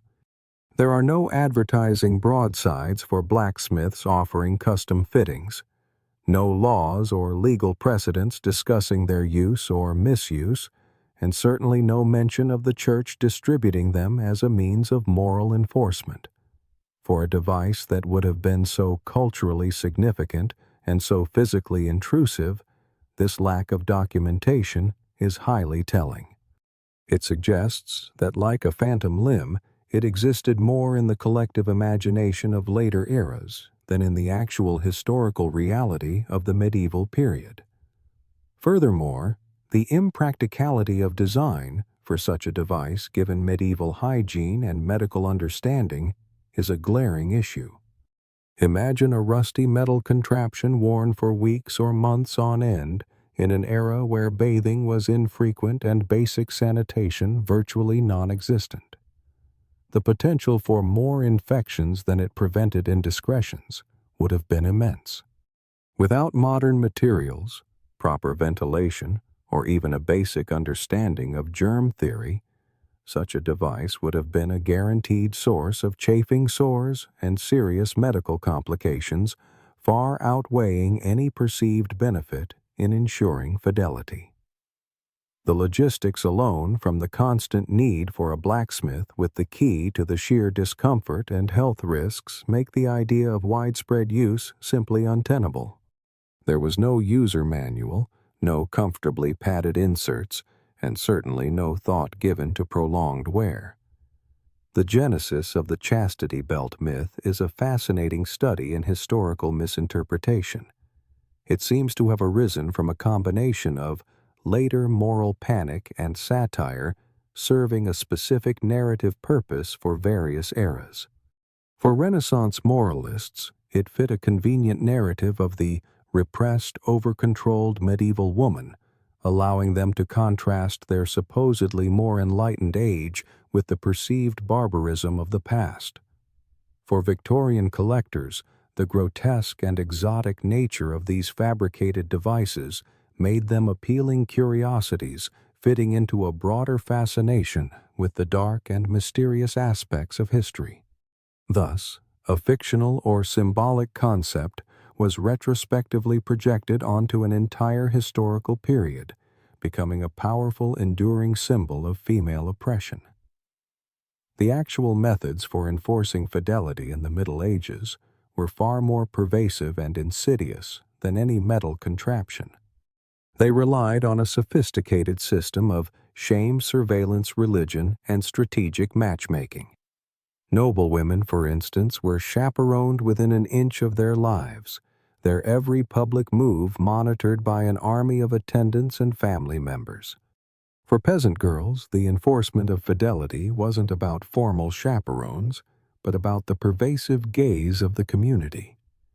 Entire villages watching them like unpaid private investigators meant that any dalliance, any fleeting moment of indiscretion was likely to be immediately noted and quickly become the subject of intense gossip. There was no escaping the watchful eyes and eager ears of neighbors, family, and local officials, all of whom had a vested interest in maintaining moral order and preventing social disruption. The threat of community shaming was often a far more powerful deterrent than any physical restraint. The consequences of scandal for a woman, regardless of her social standing, were severe. A ruined reputation could close off all avenues for a respectable marriage. Lost dowries meant economic destitution. And then there were the awkward confessions involving phrases like, "at the edge of the barley field," where the intimate details of a transgression, however brief or spontaneous, were laid bare before a priest. These very real social, economic, and spiritual pressures were the true invisible chastity belts of the Middle Ages, far more effective and widespread than any forged iron device. They were built into the very fabric of society, a constant insidious force that shaped behavior and enforced compliance. Now let us turn our attention to the surprisingly nuanced and often discomforting concept of consent in the medieval era. It was not by any stretch of the imagination a simple matter of mutual respect or enthusiastic yeses as we understand it today. Rather, it was a complex web, tangled in a bewildering array of law codes, dowries, church doctrine, and the occasional shrug from society. The modern emphasis on explicit enthusiastic consent as a foundation for all intimate interactions would have been utterly alien to the medieval mind, where power dynamics, societal expectations, and economic necessity often dictated the terms of engagement. Despite this complexity, medieval canon law, the law of the Church, did recognize the concept of consent in marriage. This is a crucial point often overlooked. Verbal consent explicitly given by both parties was considered the essential element that made a marriage valid in the eyes of the Church, even without the presence of a priest or a formal ceremony. This meant that two people saying "I will" in a field somewhere could technically be married, a surprisingly progressive legal loophole that often led to disputes and later attempts by the Church to formalize marital unions. So in theory, the idea of an individual's voluntary agreement was present at the highest legal level of the age. However, the theoretical recognition of consent often clashed dramatically with its practical respect, especially for women. While a woman's consent was technically required for a marriage to be valid in reality, her agency was severely curtailed by the prevailing social and economic structures. For noble daughters, their consent came after arrangements were made. Families, particularly fathers and male guardians, negotiated marriages like peace treaties, focusing on land alliances and political advantage. The daughter's opinion might be politely requested or strongly implied, but it was often a formality, a nod to the legal requirement, rather than a genuine opportunity for choice. Ultimately, the dowry talked louder than she did, and her personal feelings were rarely allowed to derail a strategically important match. Peasant women, while theoretically having broader choices than their noble counterparts, were still often pressured into marriages by economic necessity or family expectation. While they might have more say in rejecting an undesirable suitor, they still faced the very real risks of economic ruin, social backlash, or even risk from a local official's son if they defied powerful families or local norms. Their choice was often circumscribed by limited options and the harsh realities of survival in a patriarchal society. The concept of personal autonomy was a luxury few could afford to indulge. Within the institution of marriage itself, the concept of consent became even murkier. Husbands, by both custom and law, had legal rights to their wives' bodies. This was deeply embedded in medieval marital doctrine, where the wife's primary duty was seen as contributing to the household and producing legitimate heirs, and the husband's right to her body was considered a fundamental aspect of the marital contract. Denial of intimacy by a wife could be grounds for complaint, or even in extreme cases for an annulment. This was encapsulated in the concept of marital debt, a far less voluntary concept than, say, a joint checking account. It implied an obligation, a duty that both spouses owed each other, but the power imbalance often meant it was the wife who was expected to fulfill this debt regardless of her personal feelings or desires. The idea of a wife refusing her husband's advances without dire consequence was largely absent from the legal and social landscape. Despite these pervasive inequalities, there were glimmers of justice to be found within medieval courts.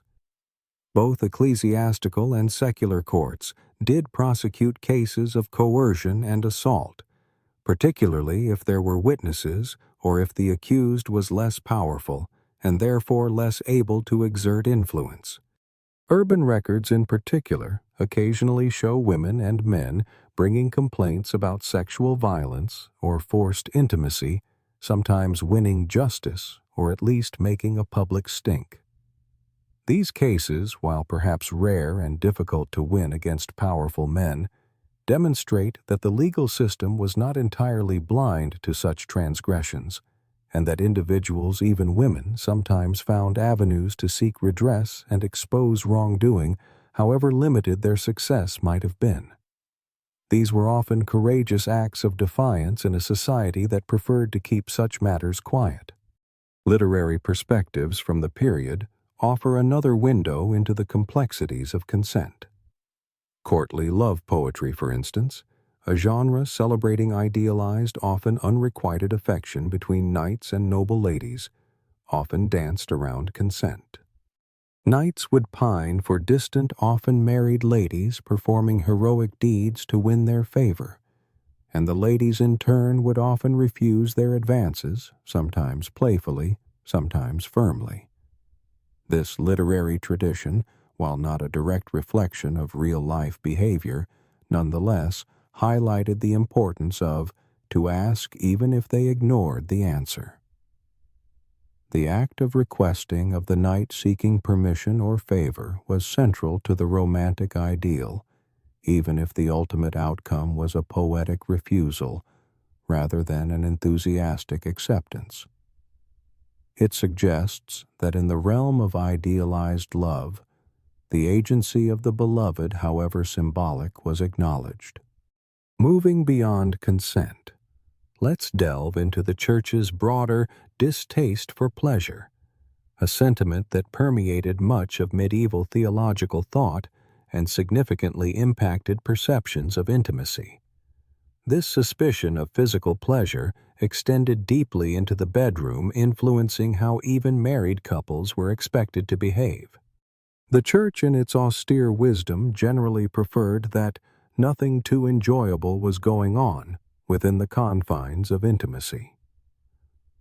This wasn't an outright ban on marital relations, which would have been a logistical nightmare given the Church's simultaneous promotion of procreation and large families. Such a ban would have been utterly impractical and likely widely ignored. Instead, the Church strongly recommended moderation, a kind of once a month in the dark, no smiling kind of moderation. The ideal was an act performed out of duty for the purpose of procreation rather than for personal gratification. Any excess, any overt expression of delight was viewed with suspicion, as it could easily lead one astray into the sin of lust. The focus was on controlled, purposeful interaction, not on spontaneous joy or deep emotional connection. The Church's suspicion of pleasure was perhaps best illustrated by its profound praise for celibacy.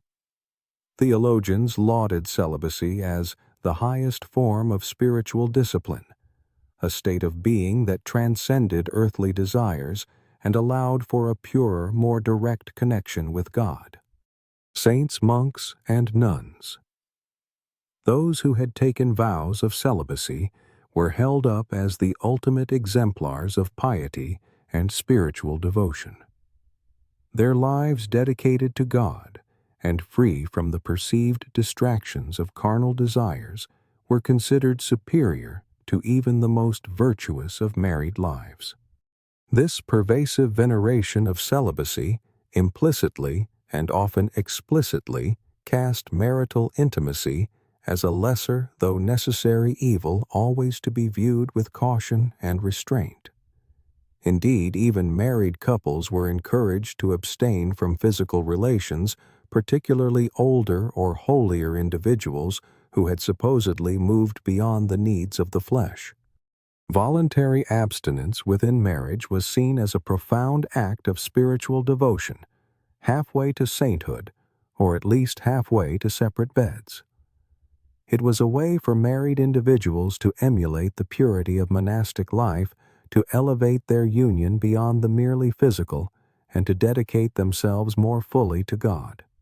This ideal, while perhaps unattainable for most, nonetheless, shaped the moral landscape, subtly reinforcing the idea that pleasure, even within marriage, was something to be disciplined and, if possible, transcended.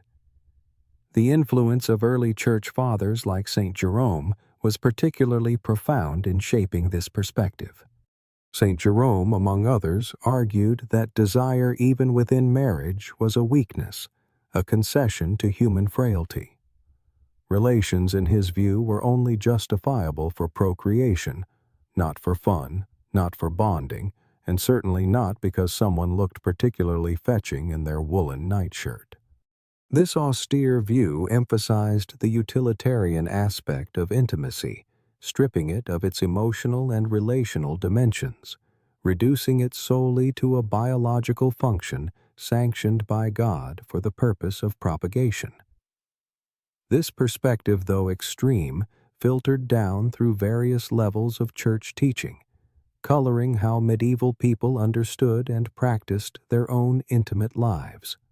This rigid approach to marital intimacy often created confessional awkwardness. Priests, following the detailed instructions of their superiors, felt compelled to ask parishioners about being too lustful even with their own spouses. Imagine the discomfort of discussing such deeply personal and private matters with a priest being questioned about the intensity of your desires or the nature of your conjugal acts. It was a profoundly intrusive experience designed to ferret out any deviation from the prescribed path of moderation and procreative intent. The confessional, therefore, became a space where private desires were scrutinized and judged against a rigorous theological framework, further reinforcing the message that pleasure was something to be wary of.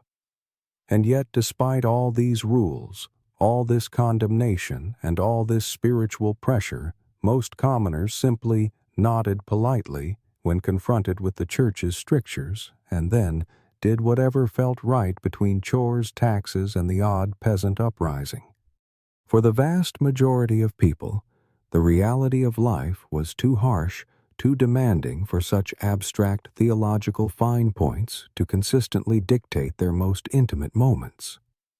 Affection, warmth, and physical connection were often more comforting than shameful, providing a necessary solace in a world that offered little else in the way of comfort or diversion. The human need for connection, for touch, for moments of shared vulnerability, often superseded the fear of spiritual damnation, or at least found a way to coexist with it, tucked away quietly in the privacy of the dark. For some devout individuals, particularly among the elite, celibate marriages were held up as models of spiritual partnership. These were unions where couples, after perhaps having produced heirs, or in some cases even from the outset, chose to abstain from physical relations, dedicating themselves instead to a shared spiritual journey. They were seen as transcending carnal urges, embodying a higher form of love and commitment based on spiritual kinship rather than physical intimacy. Such arrangements, while rare, were praised as exemplary, serving as a testament to the power of faith over the flesh and reinforcing the Church's idealization of abstinence.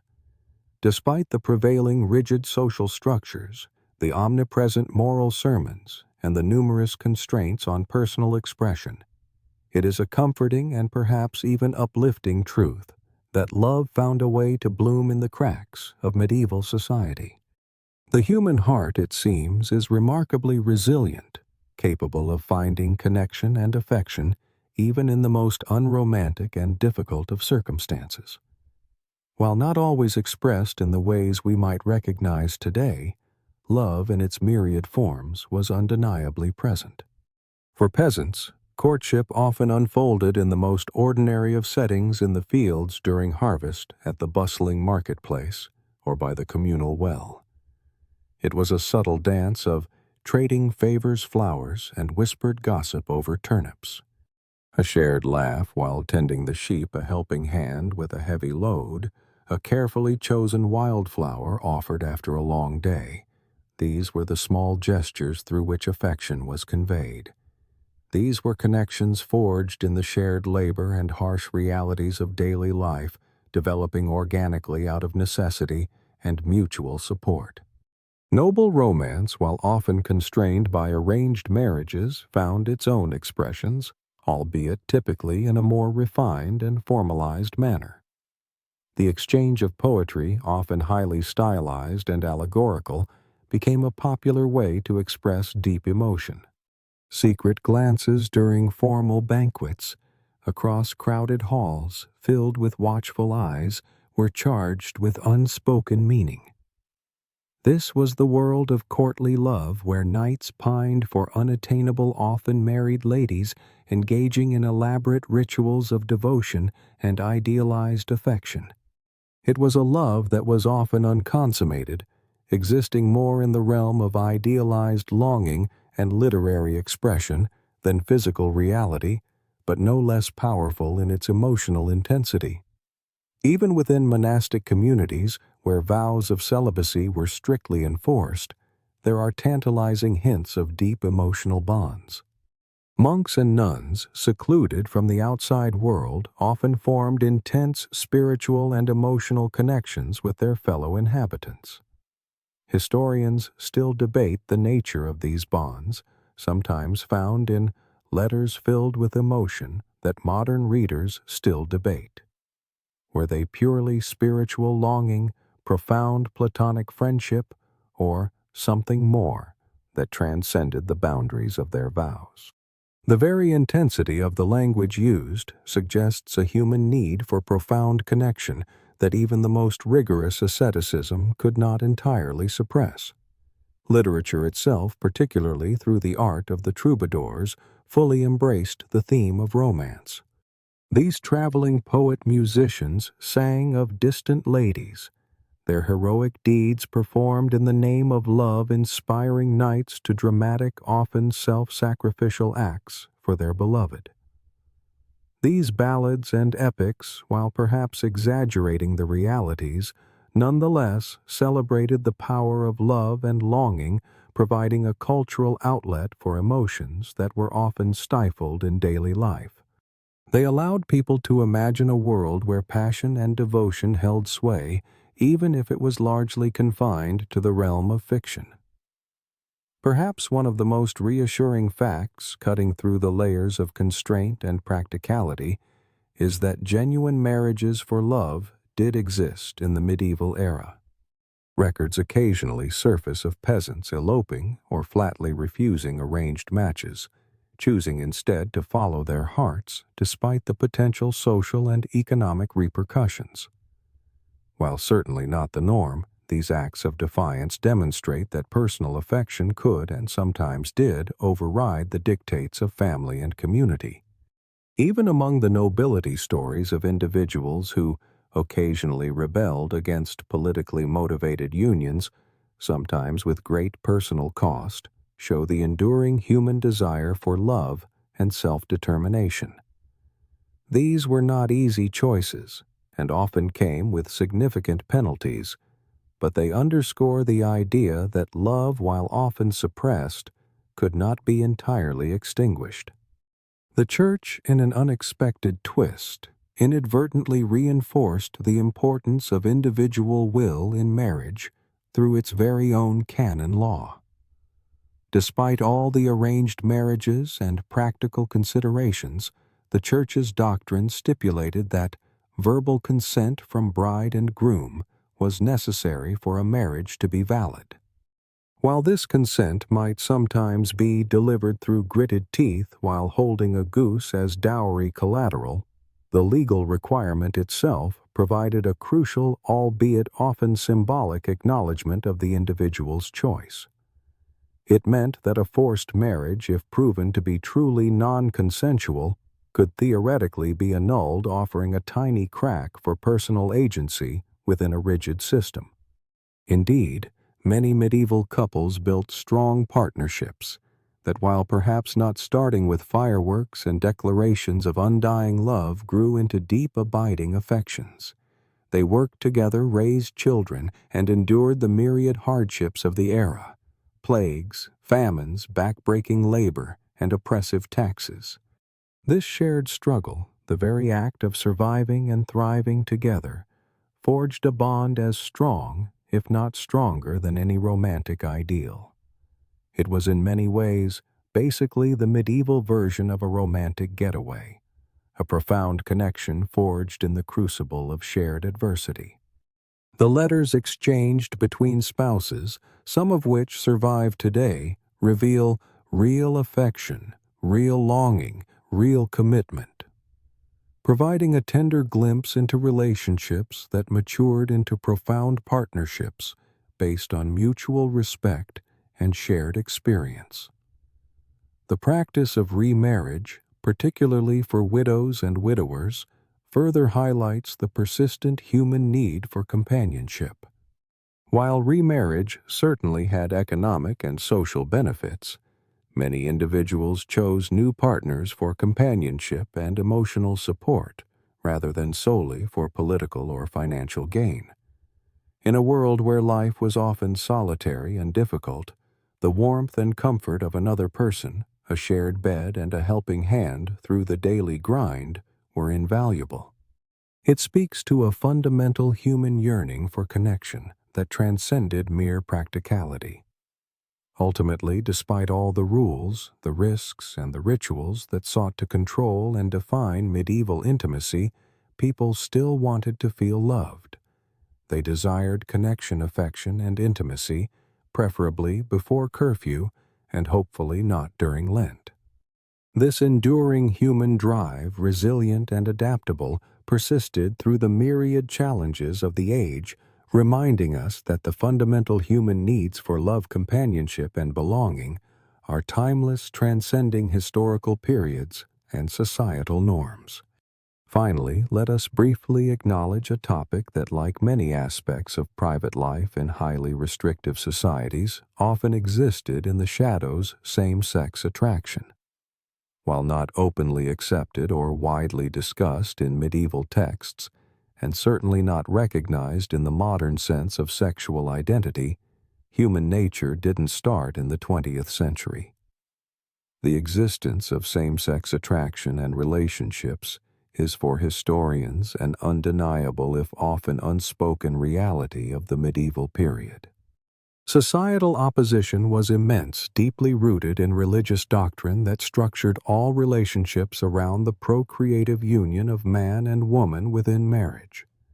The Church condemned any form of non-procreative intimacy as a sin, often lumped in with other unnatural acts like dancing on feast days or reading too many books. A peculiar but telling juxtaposition that reveals the breadth of perceived moral transgressions. Punishments varied from public scolding and penance for peasants to quiet ignoring or even exile for nobles, particularly if their powerful status meant open punishment was deemed too disruptive. Despite this pervasive societal opposition and the Church's strong condemnations, a significant discrepancy existed between official doctrine and the lived realities documented, however subtly, in various medieval sources. Records, poems, letters, and even legal documents, when read carefully and without modern biases, offer tantalizing glimpses into emotional, romantic, and physical same-sex relationships. These are not always explicit declarations in the modern sense, but rather veiled references, passionate outpourings of affection that seem to transcend platonic friendship or legal records of punishments for behaviors that can be interpreted as same-sex relations. Consider, for instance, the Latin writings of some monks, where love letters to each other in Latin that sound suspiciously less brotherly and more longing have been found.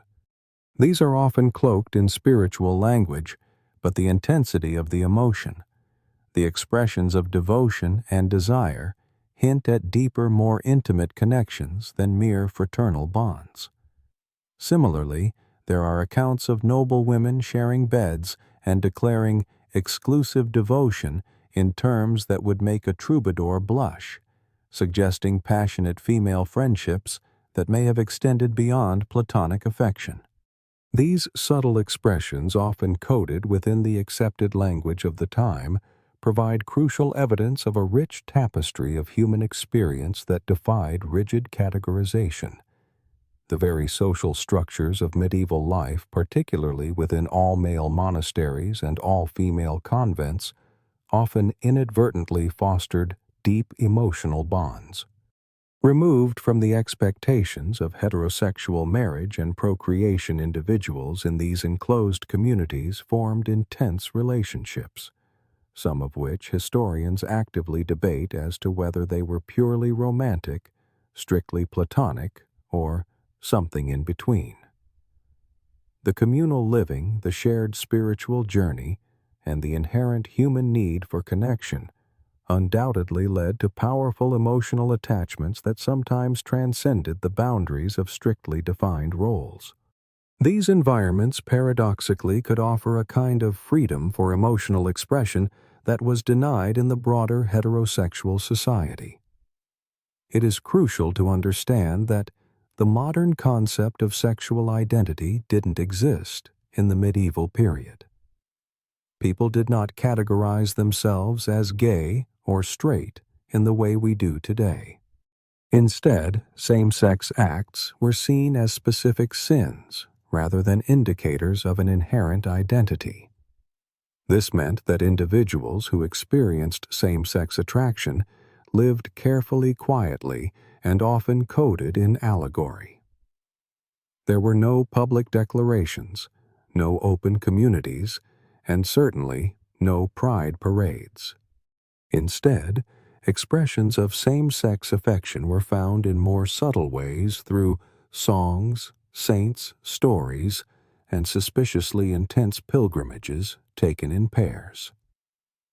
These discreet hints, often hidden in plain sight, are the historical clues that remind us of the enduring diversity of human desire, even in the most restrictive of times. The medieval world in its attitudes toward intimacy was a complex, often contradictory place. It was a world of rigid social control, pervasive surveillance, and stern religious injunctions. Yet it was also a world where human nature, with its insistent needs for love, connection, and even pleasure, always found a way to manifest. From the cramped confines of the peasant hovel to the grand, yet paradoxically public chambers of the nobility, intimacy was shaped by economics, by social expectation, by the stern gaze of the church, and by the relentless march of daily life. It was a time when personal space was a foreign concept, when the air was thick with the scent of unwashed humanity and livestock, and when the desire to control fertility often met with only a surprising amount of hope. But through it all, love in its myriad forms, whether practical, passionate, or quietly defiant, continued to bloom, enduring and shaping the very fabric of medieval human existence. And so, as our journey through the intimate realities of the medieval world draws to a close, you might find your thoughts gently drifting, much like the slow drift of wood smoke from a medieval hearth into the quiet of your own space. The bustling, fragrant, and profoundly communal world we've explored tonight slowly recedes, replaced by the soft hum of your own modern home. No creaking straw mattresses for you tonight. No anxious whispers beneath thin walls.